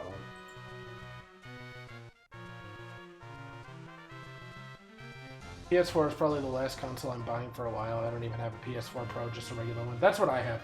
I collected like all the Nintendo consoles, all the PlayStation consoles up until PS4, and then I've got the 360 Elite Edition, and that's it. So I have like a NES, a SNES, I have an N64. I have like two N64s. I've got three PS2s because I got a box full of like I bought a console box at a flea market full of PS2s, and both the PS2 like that had like a fat and a slim, so I have three PS2s. I have two Xbox 360s, one that's Elite Edition and one that's like the original one that tended to red ring. Before I plug that in, I am going to open it up and I am going to redo the thermal paste, which is what is wrong with that, because if you know computers, you can just do that shit. It's not hard. But I digress. Nintendo is the only game company that I felt like super inclined towards buying their products, you know? Because like a lot of their shit is actually really good, you know? Every single generation of Nintendo consoles has, I would say, at least one or two really solid titles that make that one console worth buying, minimum. And somebody's just sort of like, man, the GameCube didn't have any good titles. And I'm just like, are you out of your mind? Okay, go ahead and name some. And I'm like, Thousand Year Door, Pokemon Coliseum, Pokemon XD, Gale of Darkness. Let's see here. Gale of Darkness Gear was Rising. shit, man. Gale of Darkness was good. I enjoyed Coliseum more, though, if that changes your opinion. I did still enjoy XD Gale of Darkness. Twin Snakes. Let's see here. What else? I have like this entire thing. Obviously, if you're into it, I'm not personally into it, but the Prime series is a part of that, obviously. Trying to think of like a few others. Beautiful Joe 1 and 2 are really good. I'm not personally into games like that, the button mashing. Like, it plays kind of like a side-scroller Bayonetta. I'm trying to think of what else. Because I think it was produced by the same people who did Bayonetta, actually. Billy Hatcher is pretty decent. Another good one. Harvest Moon series. Fire Emblem. I'm not into Fire Emblem personally, but I know a lot of people are. GameCube had like a really extensively like good library. If you want to throw Twilight Princess, Wind Waker, Ocarina of Time, like it had 3 Zeldas on that console, man. Like, they remade Ocarina of Time with Master Quest specifically for that, and then they did a disc that had both Ocarina of Time and Majora's Mask on it, and then they did Wind Waker, and then they did Twilight Princess as the last release. So that console actually had 4 Zeldas on it. Like, could you get it on other consoles? Yeah, but, you know, like, it took them until Wii U to remake Wind Waker. It took them until Wii U to remake Twilight Princess, which Twilight Princess was, like, the first Wii game and the last GameCube game. It had a good RPG selection, and it had a lot of Segas. Yeah, like, it had, before they eventually came to Steam, it was the only place where you could play Sonic Adventure Battle 2, Sonic Director's Cut, I believe there was, like, 2 other Sonic games that were on it that were really good, like the Sonic Collection or something like that. And I'm just sort of like, you'd have to be high off of your ass to think that GameCube didn't have a good library. I bought a Wii U because of Wind Waker HD coming out on it. Yeah, like, the GameCube has, like, an extensive and amazing, like, you know, just a really awesome library. It does. Like, and when somebody said to me, like, you know, oh, it's not that good, I was just like, you are smoking something, sir. I don't know what, but you are.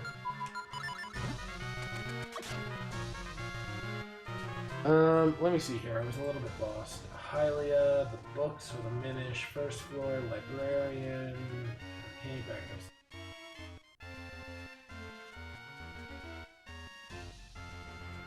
Inside the cave, go back. Yep. Leave the town, Lowland Ranch, walk back to the east path. I'll tell you the mayor took off with the cab in the initial.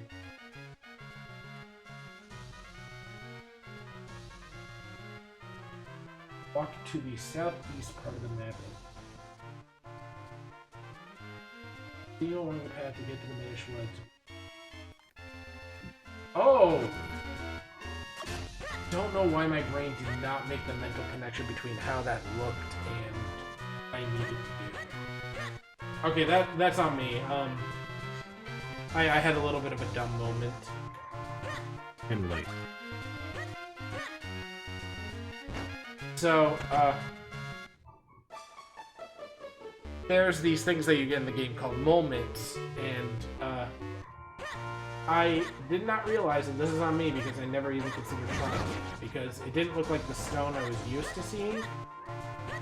You can dig out the caves that look like this with the moments.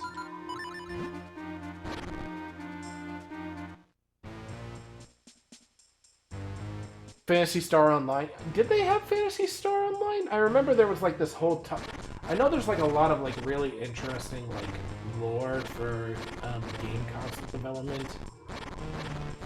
Or it's like, oh, this thing had like an online like man, I remember it being like absolutely wild. Because there was like this thing for one of the Zeldas a while back, or it might have been one of the Pokemon.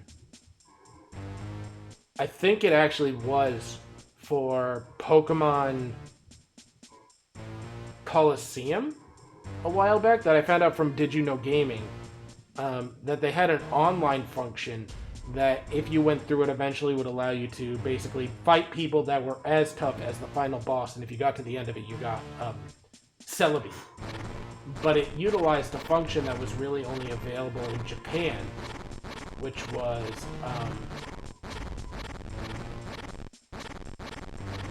was basically like they had like early Wi-Fi there. Basically, you would like plug in your cell phone or some shit,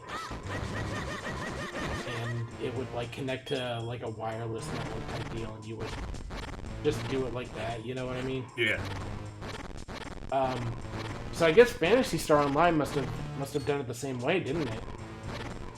That's so wild to me. That the first console that technically had online access, albeit only in Japan, was the GameCube, I think. And you always think that it's something like the 360, and it's not.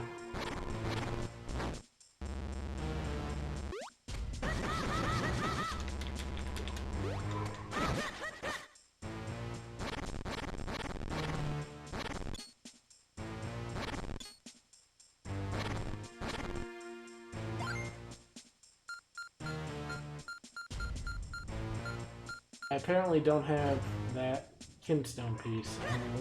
I will try to remember that this is here.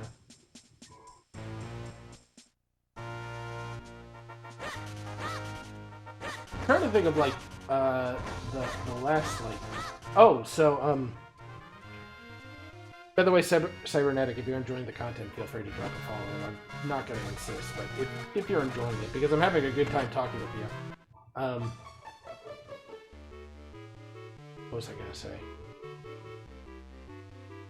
US utilized the modern adapter. Did they? The modem adapter? I didn't realize that they had that function. Huh, that's wild. The GameCube is such an absolutely wild console when you think about it, Siege. Because it's like, there's that one cable that's $300 because it outputs to 480i instead of P, isn't it? Or is it 480p instead of I? 480p That you instead and I of were I. talking about. Progressive. Yeah, I spin. thought so. Yeah.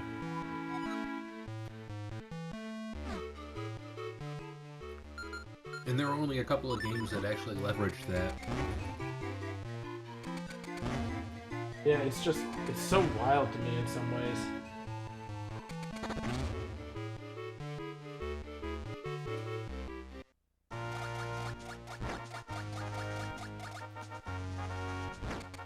Oh wow, that's kind of funny. So you actually, I happened to figure out the tree thing by myself, Siege. Apparently you weren't supposed to learn it until just now. Isn't that wild? You weren't supposed to learn what? You weren't supposed to learn that bashing into the trees would allow you to unlock a Minish transformation thing until just now, basically. I happened upon it by coincidence.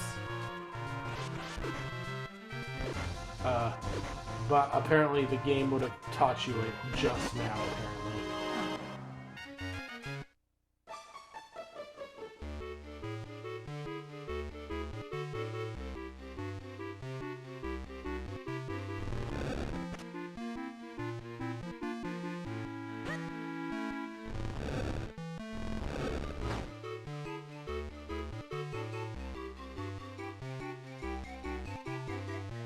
So, the GameCube had a modem, 56K. That's so crazy.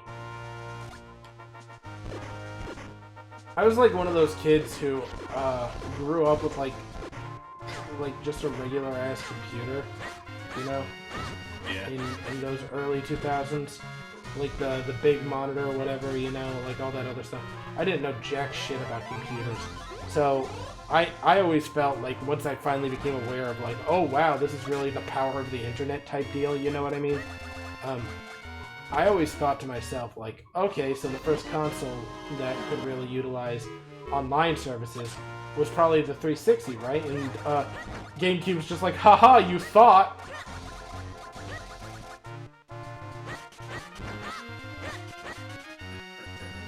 You had to buy it separately, though. That's a lot of things. If you can't tell, by the way, I am playing on my segment that I have here. If you're wondering what that retcon thing is, I only play games that I own on official hardware. I'm playing this right now on the Game Boy Player on the GameCube. Yep, that's how I like to do it. I like to do it with official hardware because I always found that it was like... How to say this? I always find that, like, emulation can be convenient, but it's definitely not perfect. You know what I mean? Because it's like... here's a really good example. PlayStation 2 is really hard to emulate. Because, like, some of those PS2 games have really, like, wild controls. So, like, one game that I will give you an example of that's really popular, that can't be emulated is, like, Fatal Frame, I think. And you can't emulate Fatal Frame because of the way that the camera system works. If you try to, you can either interact with the world or you can do the combat that the game intends you to do. which is obviously taking pictures to get rid of ghosts.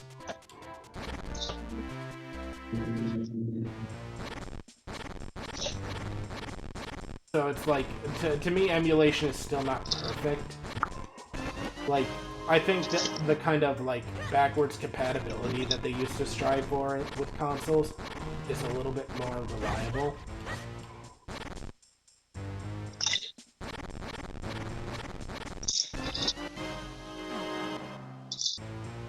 So if I can, I try to do it with official hardware.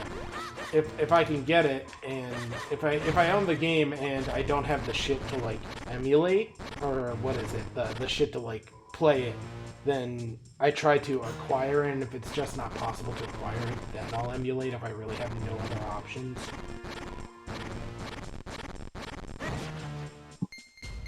This game emulates perfectly, depends on the game. Like, you can't really emulate Phantom Hourglass and Spirit Tracks. You know what's wild? I saw a while back... By the way, I should save. I've done a lot of shit and I haven't saved once.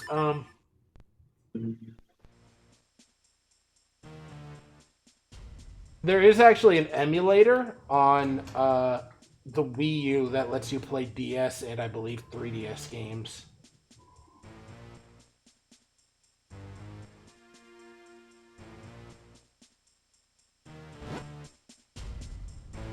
Which to me is, like, wild.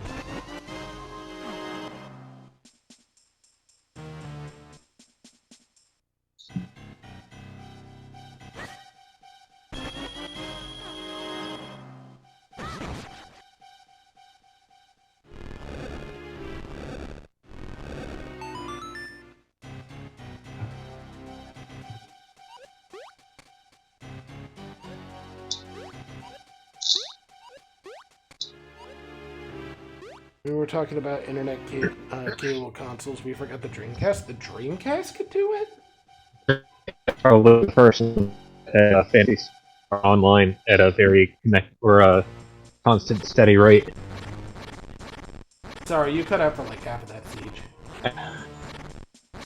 Oh, sorry. Yeah, you're still cutting in and out. I imagine that you probably went to go do something, yeah. Yeah, so, Dreamcast was actually the first console that had Phantasy Star on it. And it was like the first one that actually ran it at a good constant rate. Yeah. It's kind of wild. It is. It makes you realize how long the internet has been around, you know? Like, logically, you don't think about stuff like that, you know? Because why would you? Right. I mean, I was on the internet in the 90s. I mean, I was still very young in the 90s. Like, 90s is when I was born, so I wasn't really on the internet until the 2000s. And it's like, even then it was like dial-up. You know what I mean? Yeah, it was. Like, so you weren't doing much on it. It's slower than your phone without data. Yeah. And it's just sort of like, you get to sit there and watch it make absolutely wild guesses as to how long it's going to take to do anything. It's just so funny. Internet was around since the 80s, but it didn't start evolving until it was into what it is now until the 90s. Yeah, that sounds about right. It's so wild, you know, the world, in some ways. Especially, like, humanity and how our technology advances. Like, to me, it's wild. There was a thing around here that I was... I think there was a thing that I found that I came across.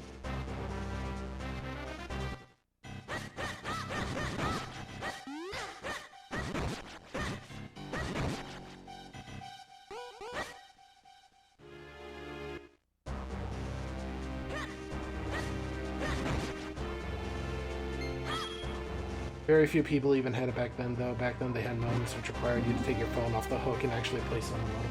Yeah, I remember that shit. I vaguely remember that shit of, like, if you were doing something on the internet, you couldn't make phone calls.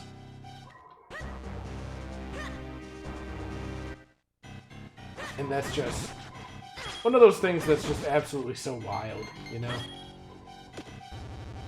And now we don't even, like, most people don't have home phones anymore.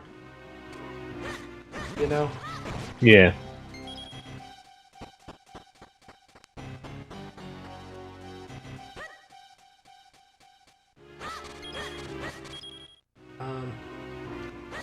Also, if you're wondering why I'm here, I'm just gonna try to get something if I can.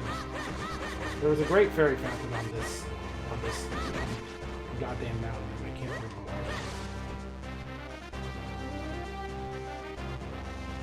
What it means is that you had to actually place the ear and mouth piece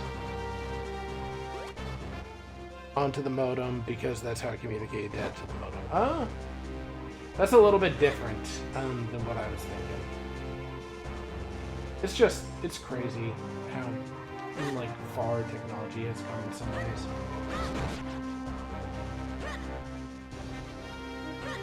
Just absolutely nuts to me.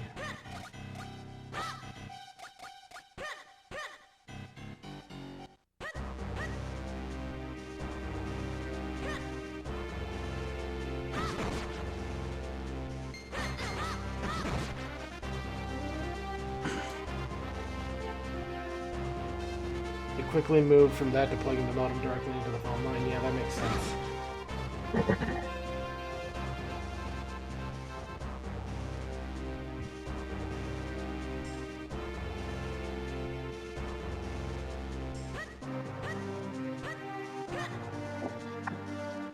It doesn't matter. I don't think that's it.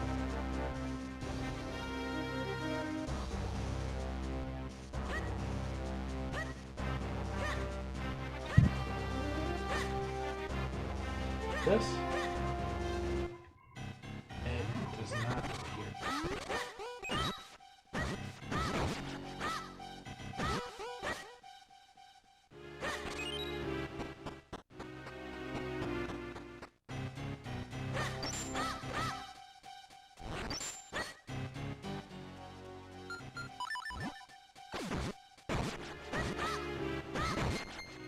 Have I ever heard of Game Light? Actually, no, I haven't. What is that?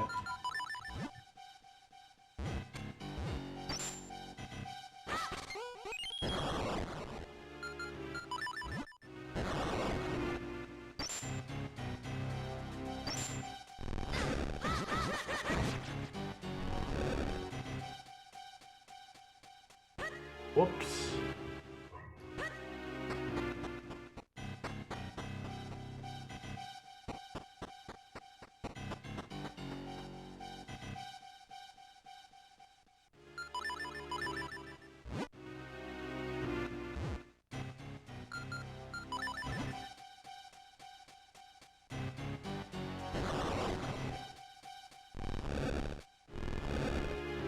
Mainline was an early digital distribution service for the early Atari consoles. Wow. So technically, Atari was trying to be the first to internet access. Sounds like it maybe didn't pan out, but that's respectable in its own right, you know? Just the attempt.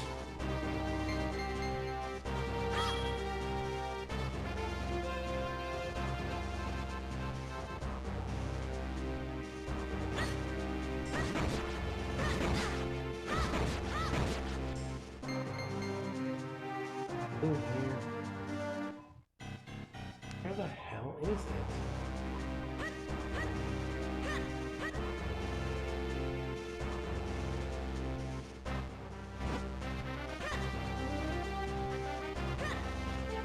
One part of Mount Crown that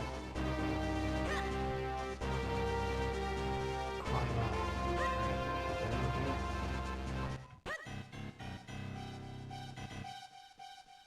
No, albeit I did have to come back in here.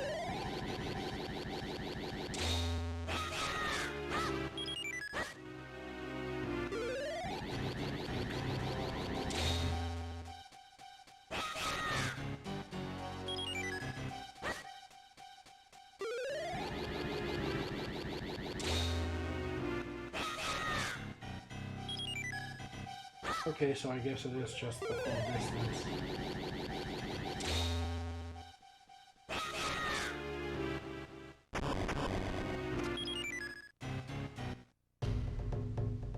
What the fuck are you?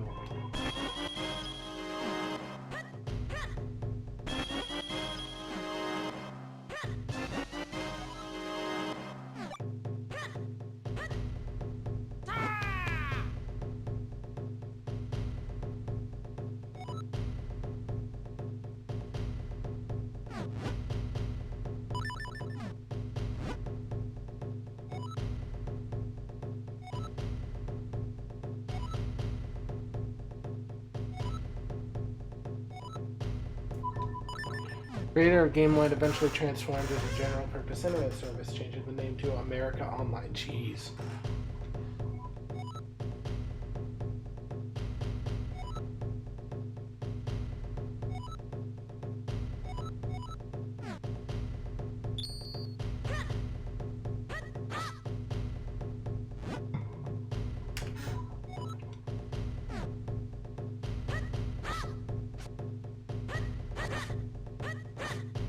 There we go.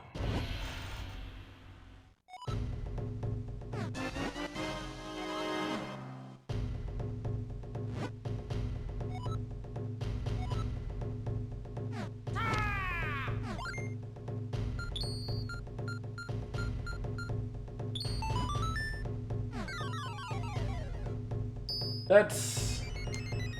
So, America Online. Wasn't that AOL? Yes.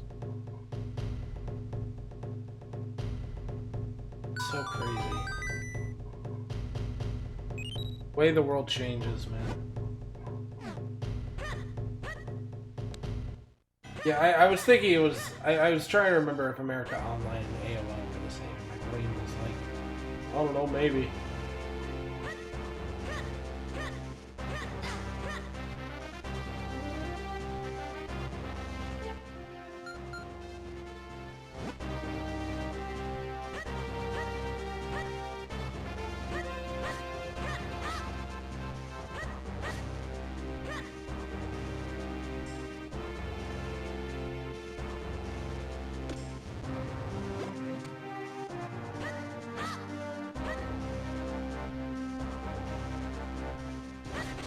Oh, cool, that works on rocks, too.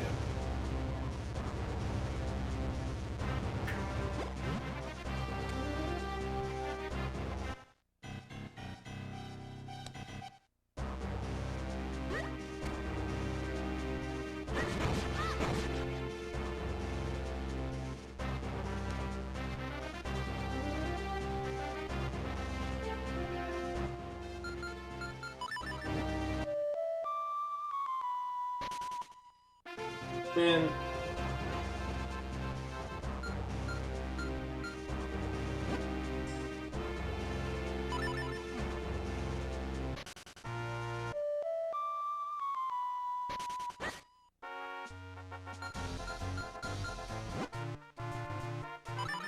It would really help me if instead of saying this wind crest, it at least told me the name of the wind crest, you know?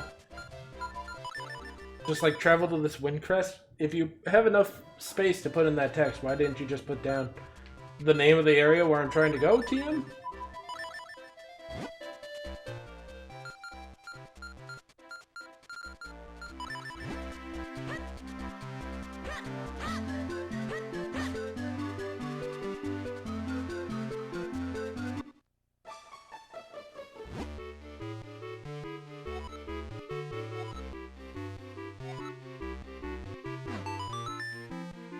Red, green, and blue. Wow, what convenient covers. Right. I have no idea what that's supposed to symbolize. No idea.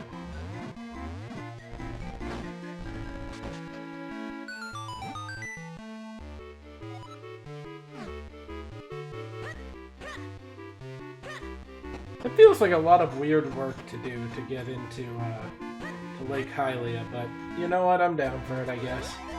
I've had weirder. Oh, you want to know what's a really cool thing? So, my local game shop. I went into my local game shop and they had like a bunch of like really old school, like the popular NES titles. like they had Dragon Warriors 1, 2, 3, and 4 in.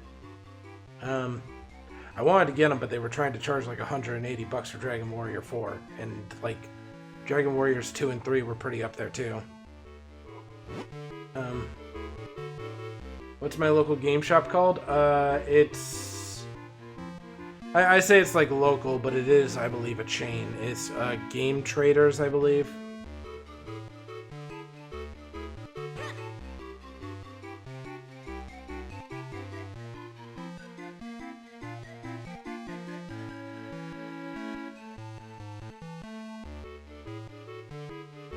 Oh, that's a little strange. Here we have Game Over Video Games. Near us is Game Traders or whatever. So they had Dragon Warriors 1 through 4. They had like a bunch of good shit in, but they're charging up the ass for it. But I did manage to get 2 in particular games that really caught my eye. One of them was the original Metroid for the NES, and the other one I got was an NES game called Uninvited. And I looked up like what Uninvited was, and it was like amazing to me in some ways.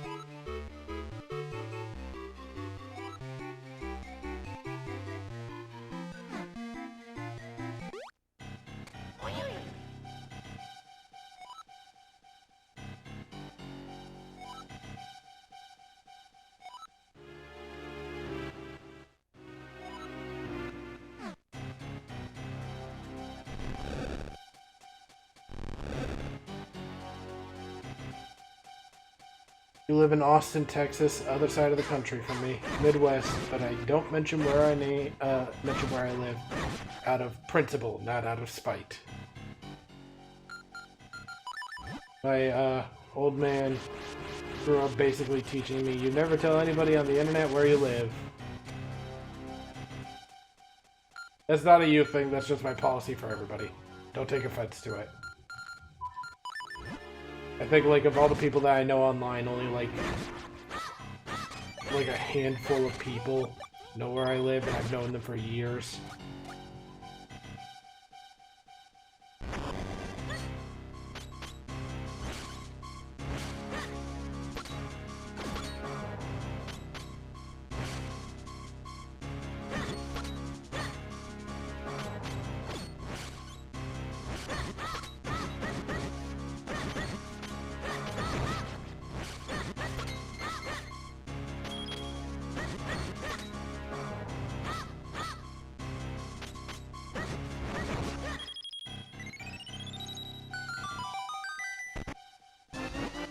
That was much easier than I thought it was going to be.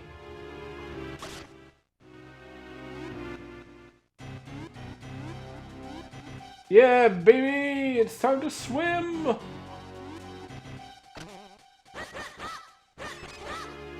I just don't tell anybody my address. I don't know. Personal principles. Everybody has different guns they need to stick to, you know?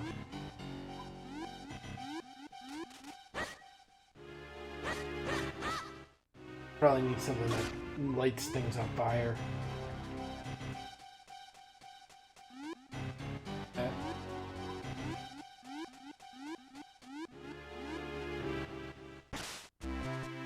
Where am I? Oh.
What the hell is that?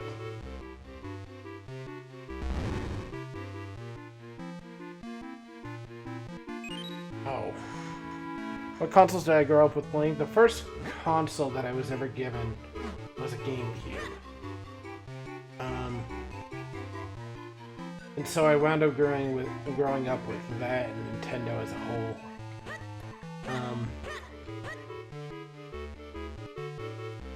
And after that, as I got older, I kind of branched out into doing all sorts of different games.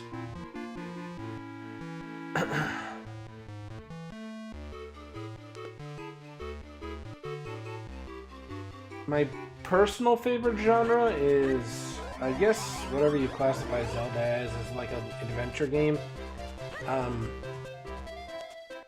But it's kind of like a certain brand of adventure game. I also really like RPGs.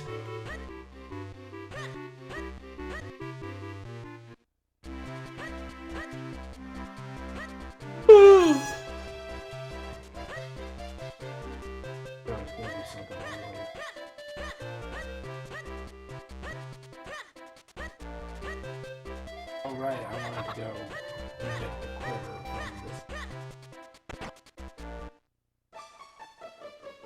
Give me your quiver.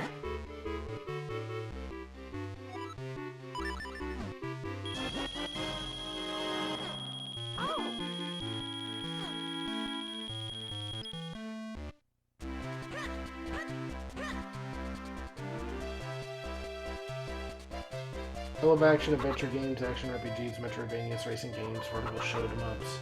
I'm not big on shoot 'em ups. They don't really do it for me. It's so strange to me that this has tracks. It's clearly meant to be.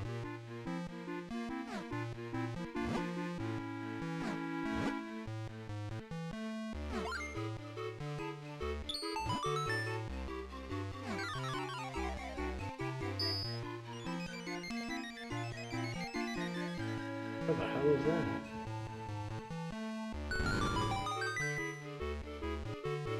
Oh, I guess I haven't gone that way.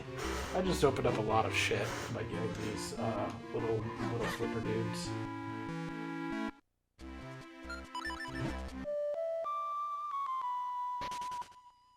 See, it's how to say this. I like to think of like I generally like most games that are, how to say this, this sounds like, I like any game that's just really well made, you know? I think that's just kind of true of anybody though. But the one genre I really don't like is, I don't like sports games, I don't like racing games and shit like that. I think those are really boring.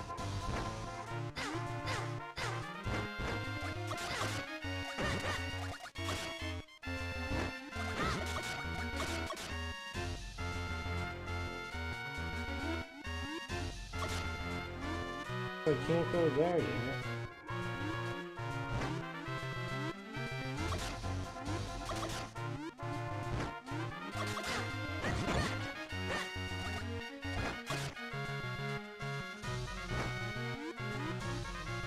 Yeah, vertical platformers is kind of what that generation was, more or less.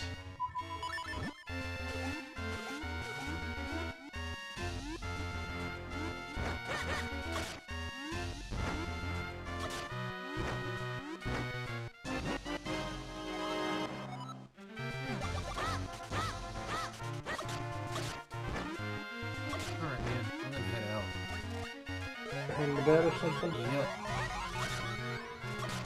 Oh, it's earlier than it even normally is for you.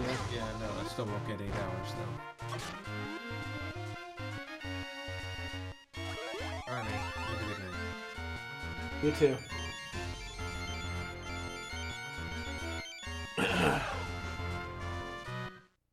Oh, Temple of Droplets, huh? Freezing in here. If we don't find that element quickly, I'm gonna turn into a hassicle. Hurry up. Oh boy. The floor is made out of ice. Be careful not to fall and freeze your backside to the floor.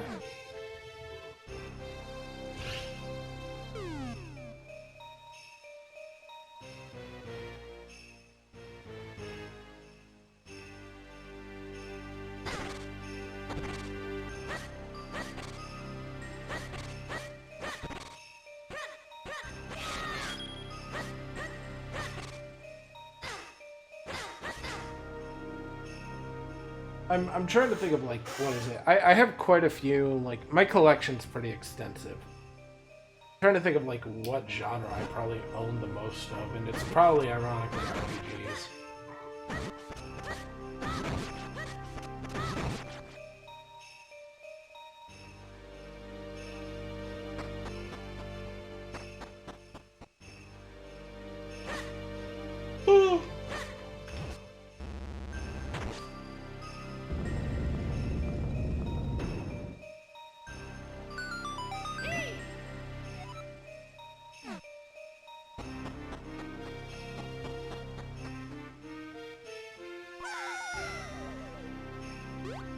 I love the way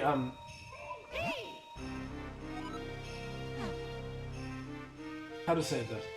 I really like they're like every generation of game has like this very slight differing appeal. And the appeal of games like this is like how to say this. That they don't necessarily always hold your hand for everything. And they kind of make you think three-dimensionally in a weird way. Now that's not to say like I like the three-dimensional games of this era. What I really like is I like the two-dimensional games of this era that make you think three-dimensionally.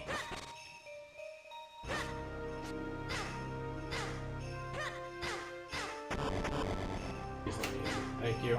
Jesus Christ.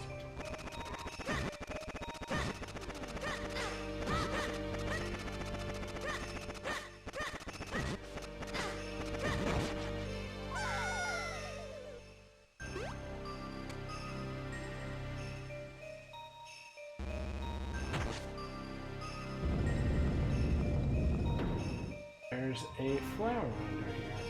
Interesting.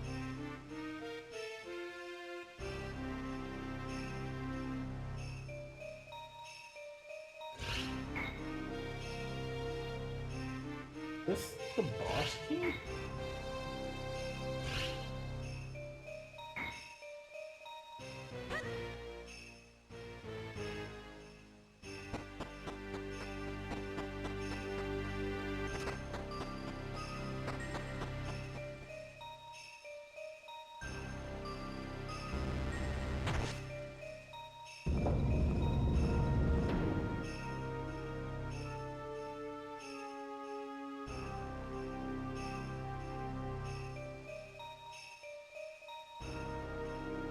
Let's see here. Oh, damn.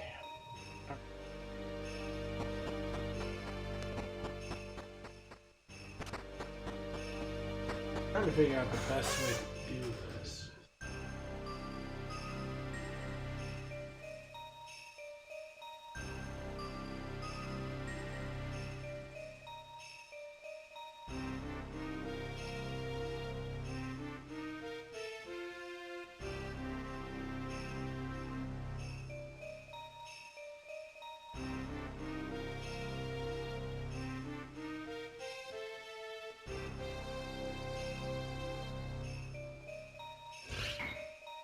I like games that make you think.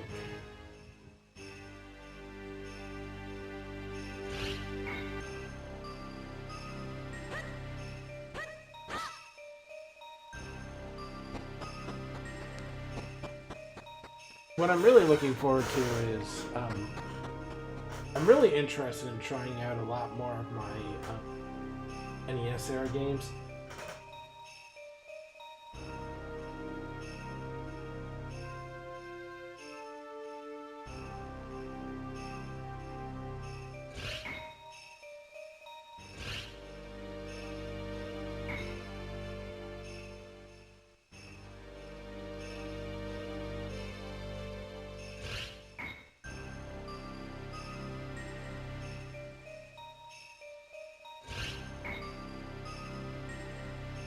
Nope, nope, that's not it.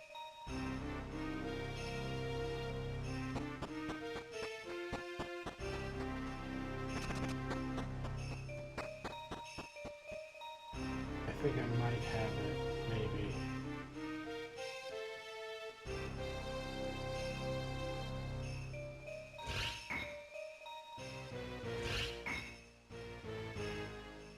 I see it now.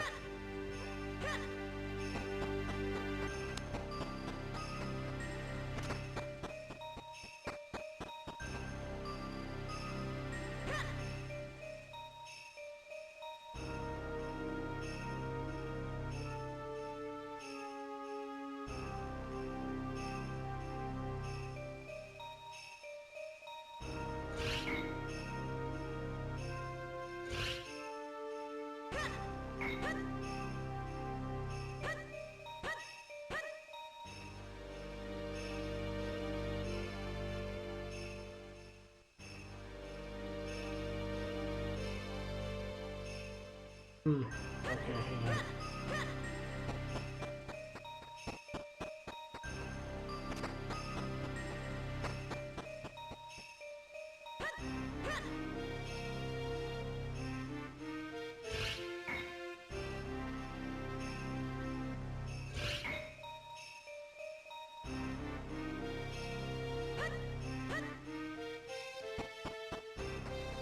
Sorry, I know this probably isn't very satisfying to watch, but my brain is like putting two and two together.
I love puzzles and shit like this, but I'm awful at them, I'll be honest.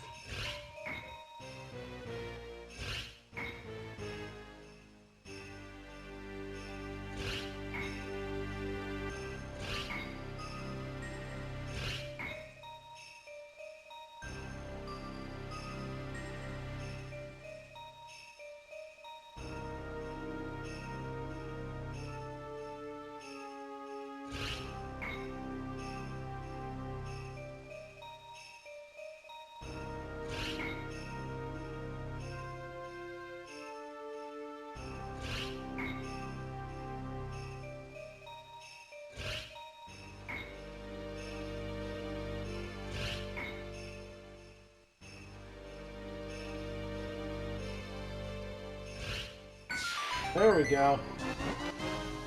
That was fewer attempts than I was honestly thinking it was going to be. I'm usually the kind of person who I slam my head against a rock until it, like, it clicks. You know what I mean?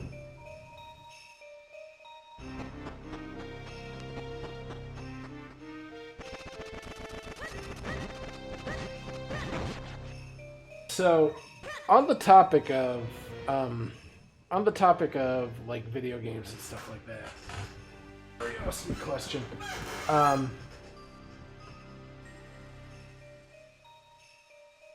Most difficult game you've ever played? No, don't get me wrong when I say don't interchange most difficult with the hardest game you've ever played. I mean, like, for whatever reason, it was difficult to get through, like, it was difficult to play, it was annoying to deal with, etc. What game for you is that one? Like, I know some people go, oh, well, the hardest game is Dark Souls. But I'm curious to hear, Cybernetic, what your pick is. Because it can be like hard to get through just because of, like, the controls and shit. Or it can be, like, hard to get through because of, like,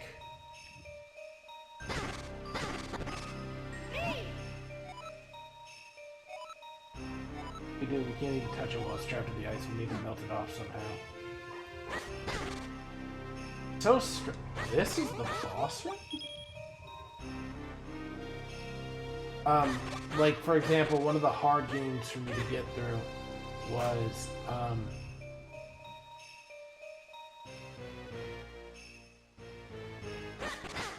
these fucking jars.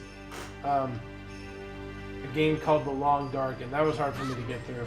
Not because it was difficult, but because it was broken.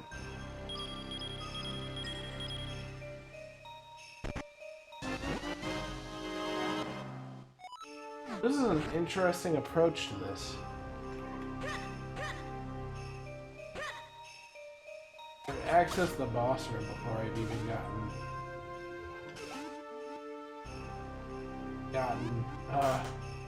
the dungeon map. That's a very interesting thing to do with this dungeon. Also, out of curiosity, top 5 favorite games can be from any genre. Like 5 games you get to play forever. But you can only play those 5.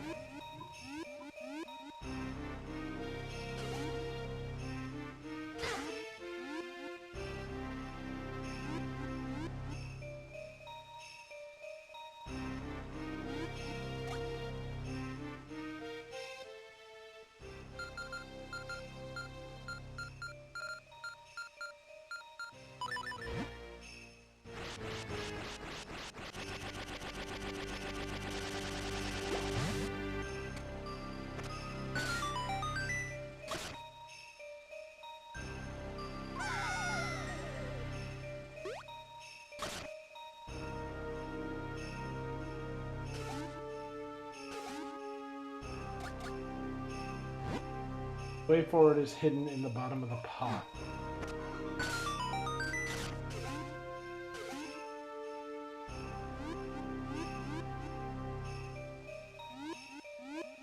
Also, outside of the choice of top 5 games of all time.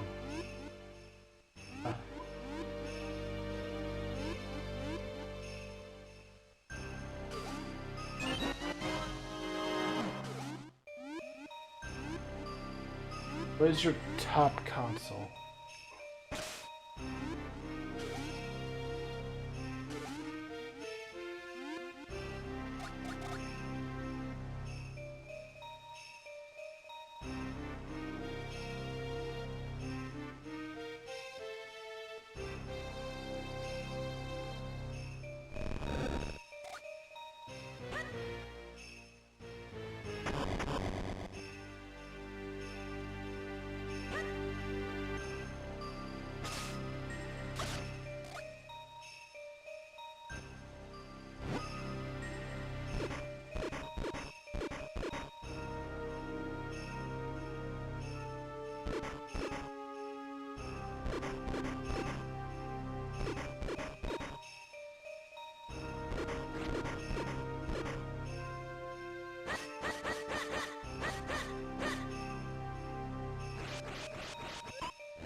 I like this guy. He reminds me of Wiggler from Mario a little bit.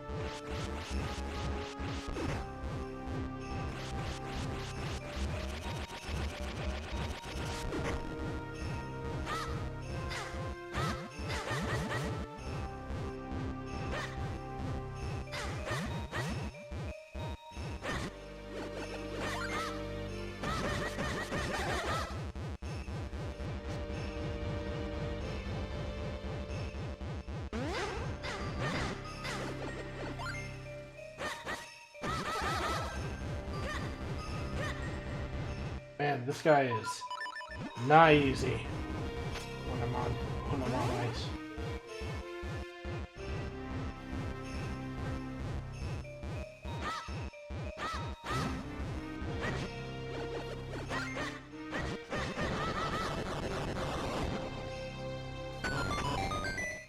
Goes.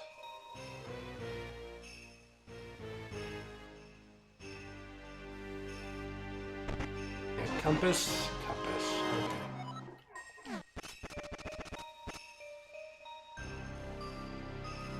Not exactly what I was hoping for, but it works.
So cybernetic.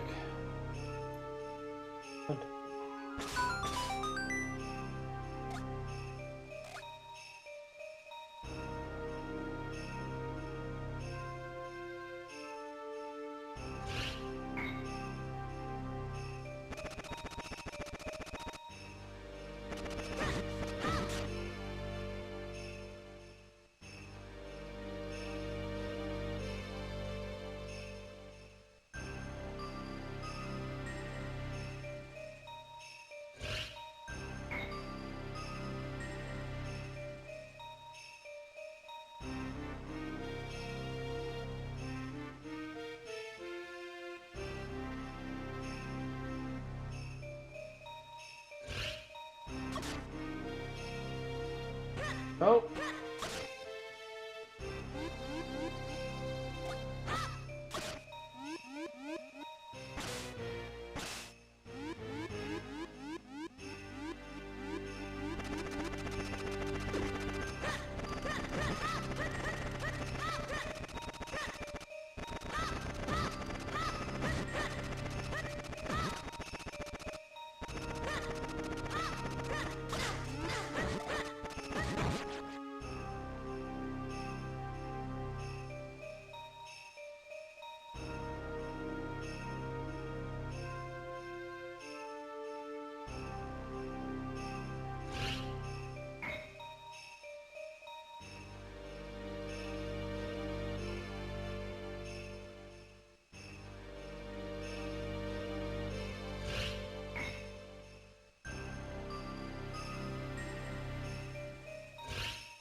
There we go.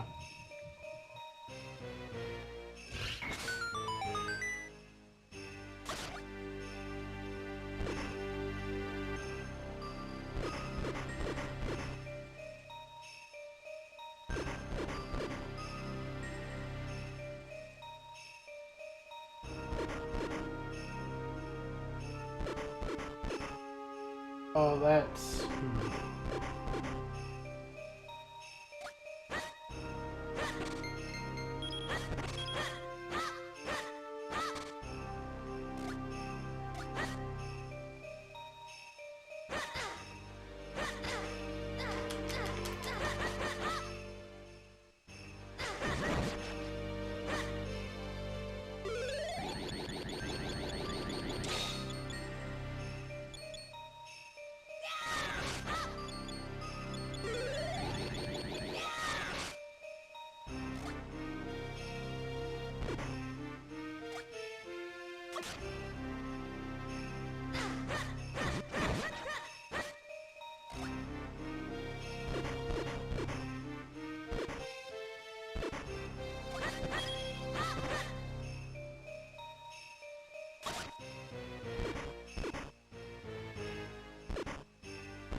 Oh, dark.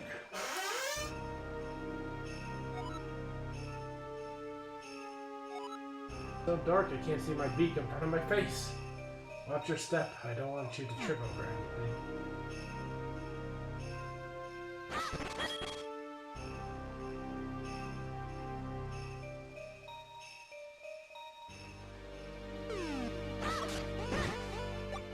Little slug fuckers.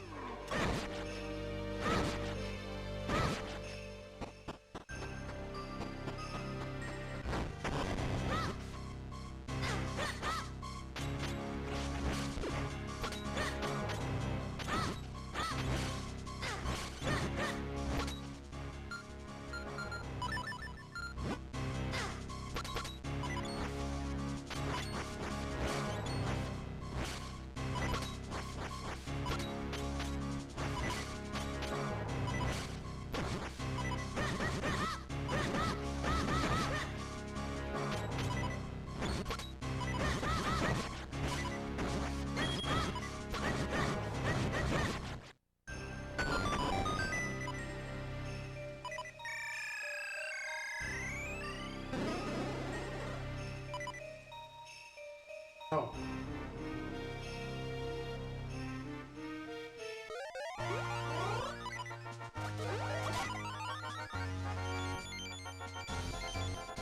Oh, I don't think they expect you to come in here all at once, so they make you see the whole intro animatic again. That's kind of miserable. Oh well.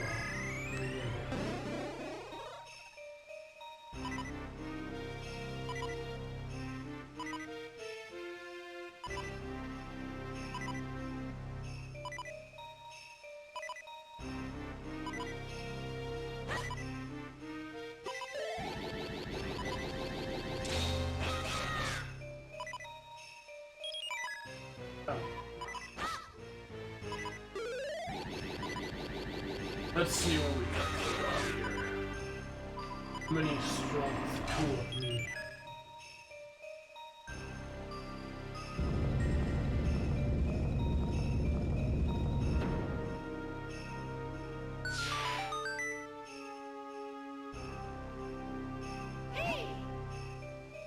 Once we get some sunlight in to melt the ice, the element is as good as ours.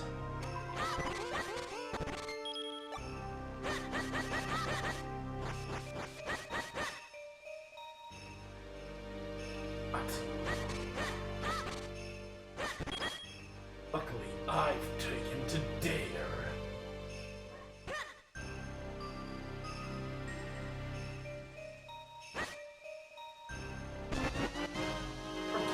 Stone pieces.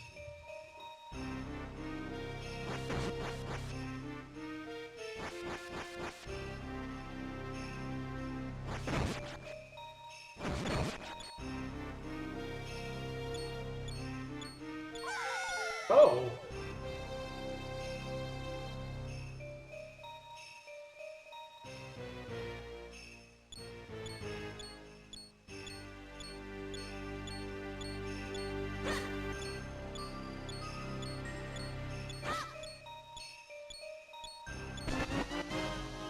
Thanks.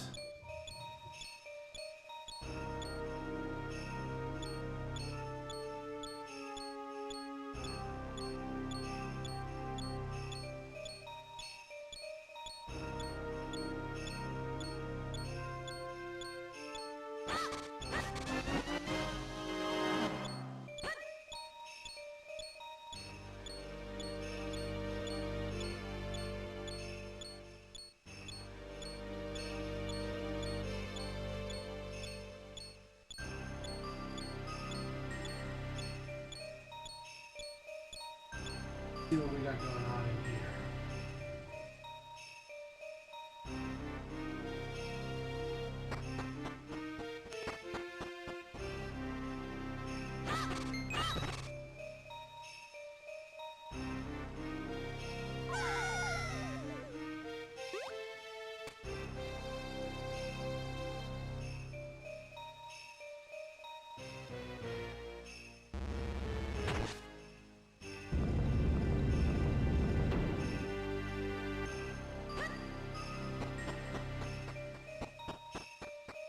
Oh, there was no sunlight coming in through here, so yeah. Let me guess, I flip this and the sunlight comes in and then yep, I gotta go back downstairs.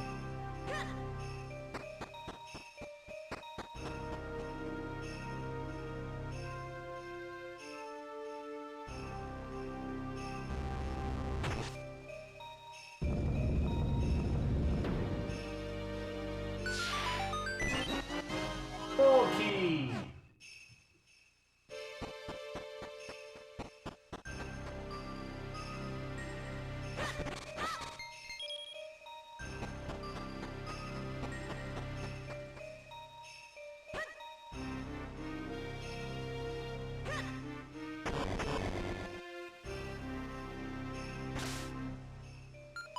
Let's get a real quick save. No, that's not gonna matter in the mini boss room, but.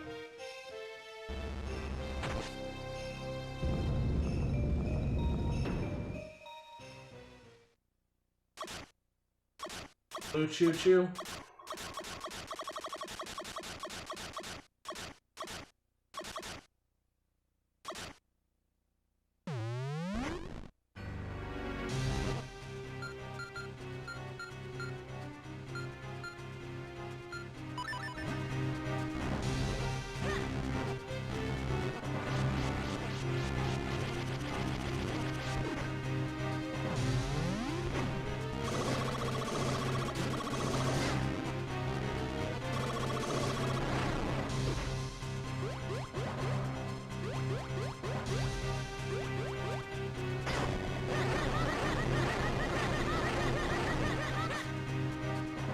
I always loved, I really loved this part of Minish Cap, where they reskinned like the normal size enemies to be like much larger than the bosses.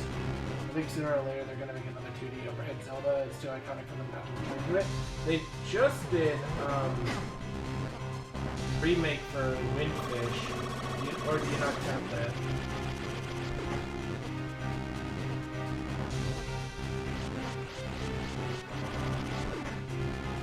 Last one they did was Link Between Worlds, and that was from the 3DS. That wasn't too long ago either. I'll be at my time scale's all fucked. So, what I think of as being like, oh, that was just like a couple of years ago. It's just like, dude, no, it's been like 6 years, and it's just like, it has? Hey, Ragnar. How have you been?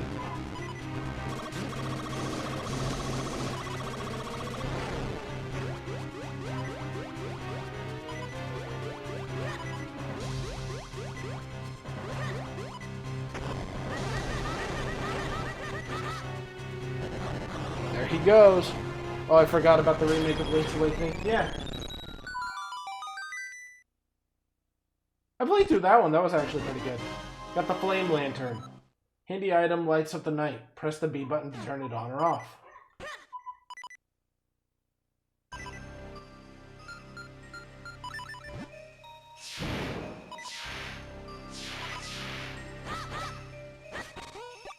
Like that. Can't wait for Hazelnut Bastille. What? I've never heard of that game. I think I might be just a tad lost with that title.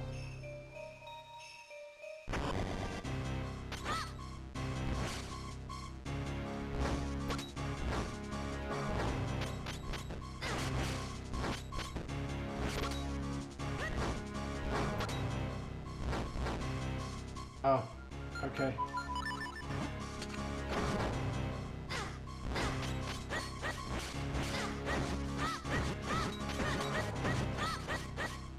Sure is something going on here.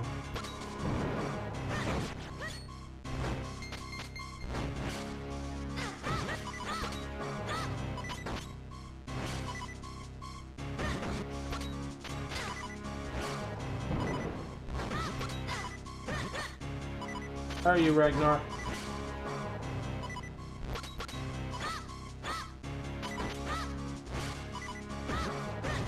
We'll look at whatever just got posted in a second here.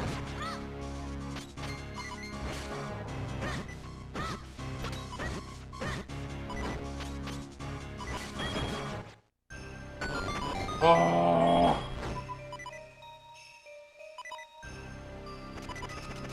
New indie developed game. Looks and plays very similarly to this, and a link to the past. Look at the trailer for it when I get a chance. What system, or is it going to be PC?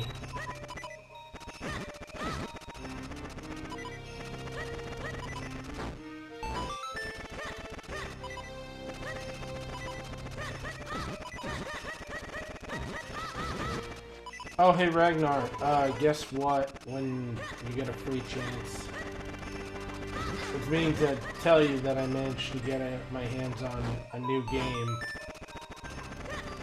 but I haven't had a chance to DM you because I haven't seen you online. I figured I'd just DM you when you came online. You just haven't been online, I don't think.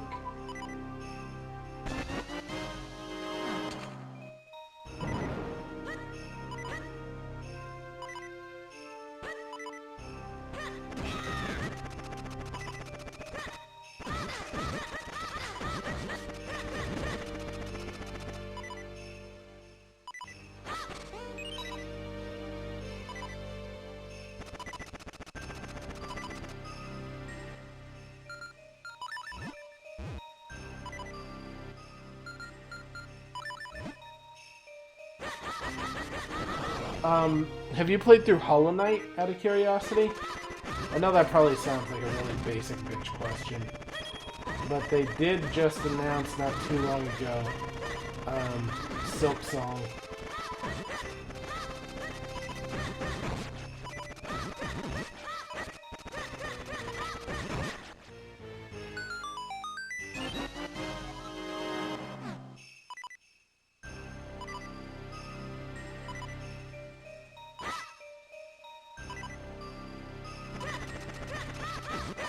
I believe they gave it an official release date.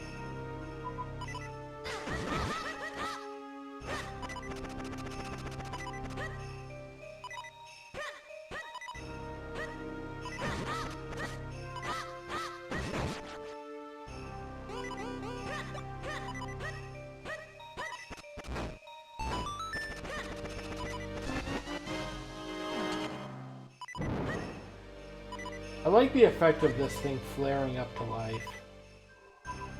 Very dramatic.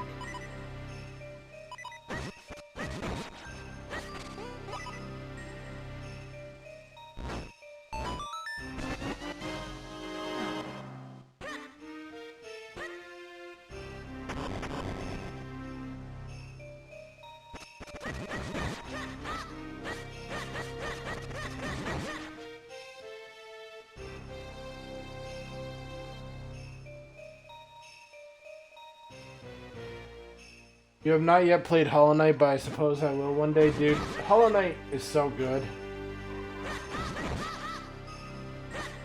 Like, if you get the opportunity, I do strongly recommend.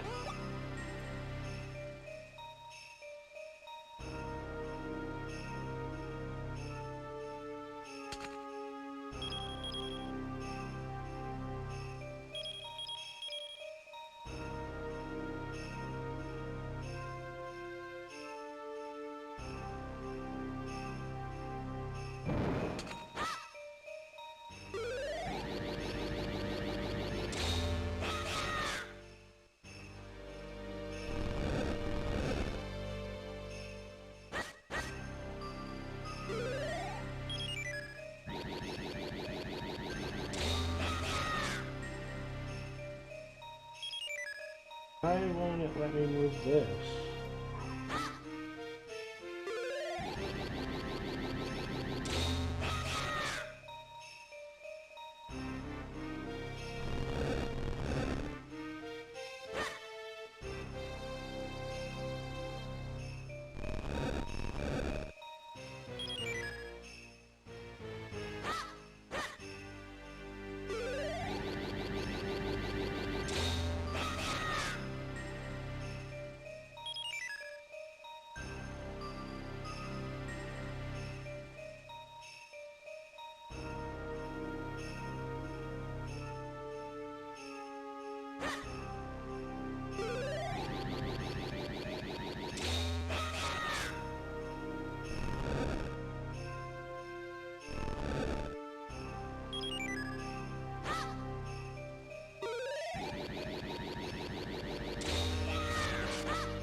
I'm trying to think of like another really.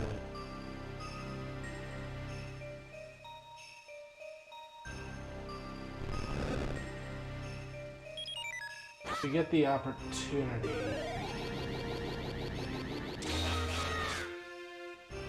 Have you played the world? I don't know if you're into RPG. Have you played the world into Theo?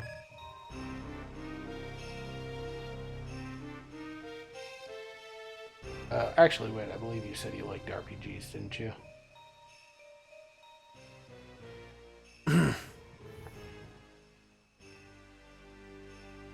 Game lines, action RPGs. Yeah, have you tried the World Ends with You?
God damn.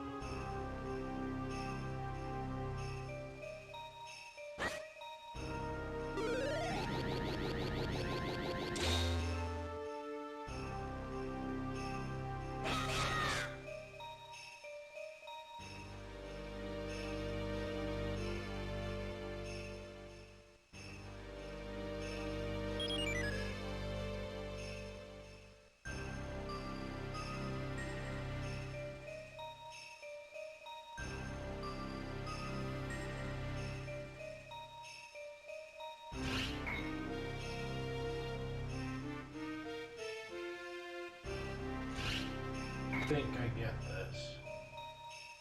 This block is actually like a lot of other blocks.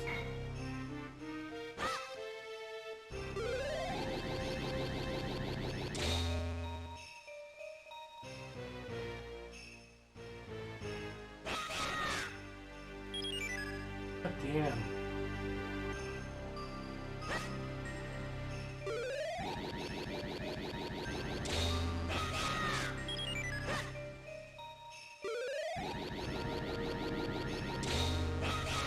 Whoever designed this puzzle is a real sadist.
Man, I hate some of the puzzles in this dungeon.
Oh, I don't know how that was suddenly correct, but I did it.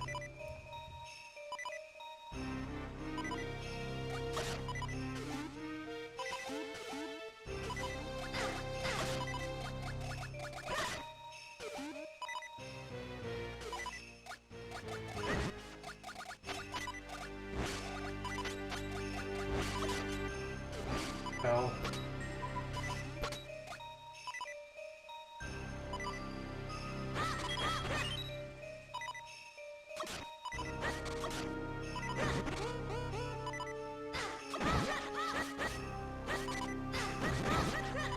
Please drop hearts. Oh.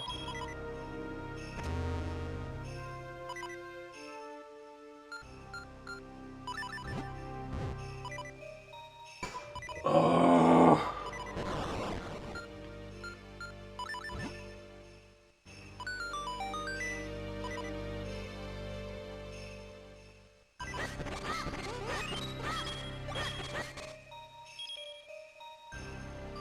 Yeah, let's reset the pots of this maybe a few times to see if I can get some pots.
That went much, much better than I was originally expecting.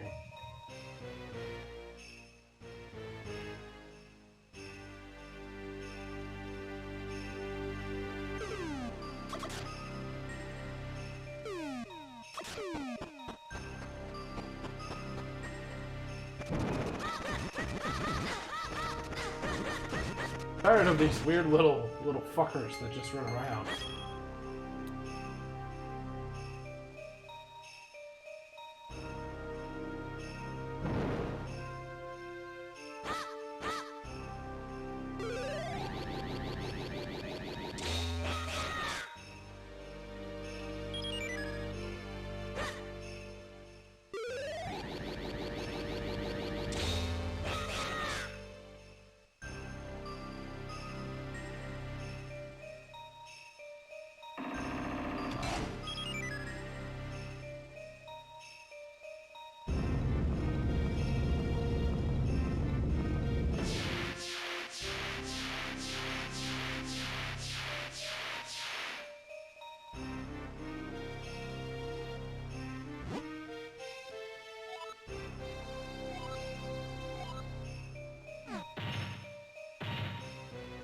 Big Octorok.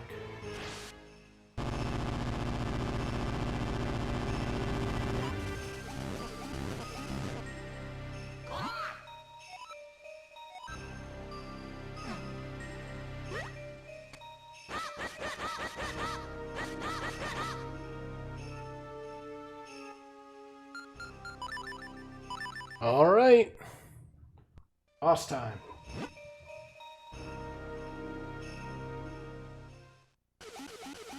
Got overgrowth on it?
Come on.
Dead?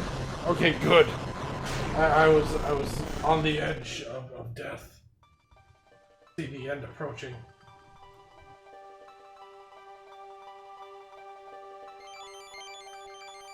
Water.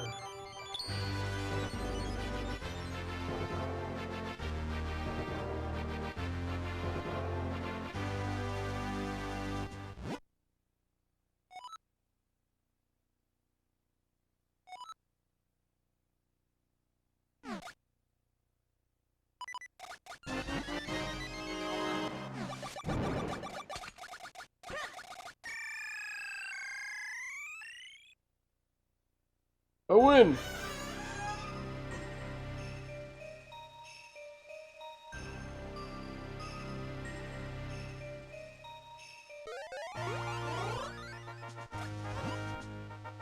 I almost froze my beak off. What? O young one, child who seeks to aid the princes of Hyrule. My name is Gustav. I was king of Hyrule countless ages ago. Stand before me. Only then will the path open to you. Was that just a dream? He said he was a king of Hyrule. Look at your map. There's some kind of mark on it. I guess this means it wasn't a dream. We should head there once we've infused your sword with that element. Build the elemental sanctuary.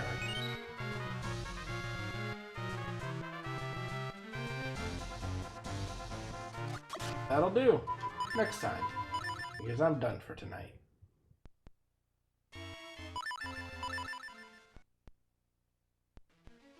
So, I am done with Minish Camp for tonight.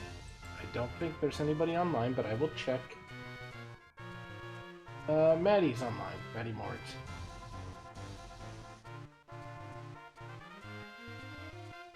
So, I will end stream here. Thank you to the people who showed up. I really appreciate it. Thank you, Cybernetic, for the follow. I appreciate it. I will be back Monday with more Zelda D&D. So, I hope to see you guys then. That will be at 8 p.m. Eastern Standard Time on Monday for Zelda D&D. And it will be, if you want to see more Minish Cap, that will be 7:30 p.m. Eastern Standard Time on Tuesday. So, I will see you guys later. Bye, folks.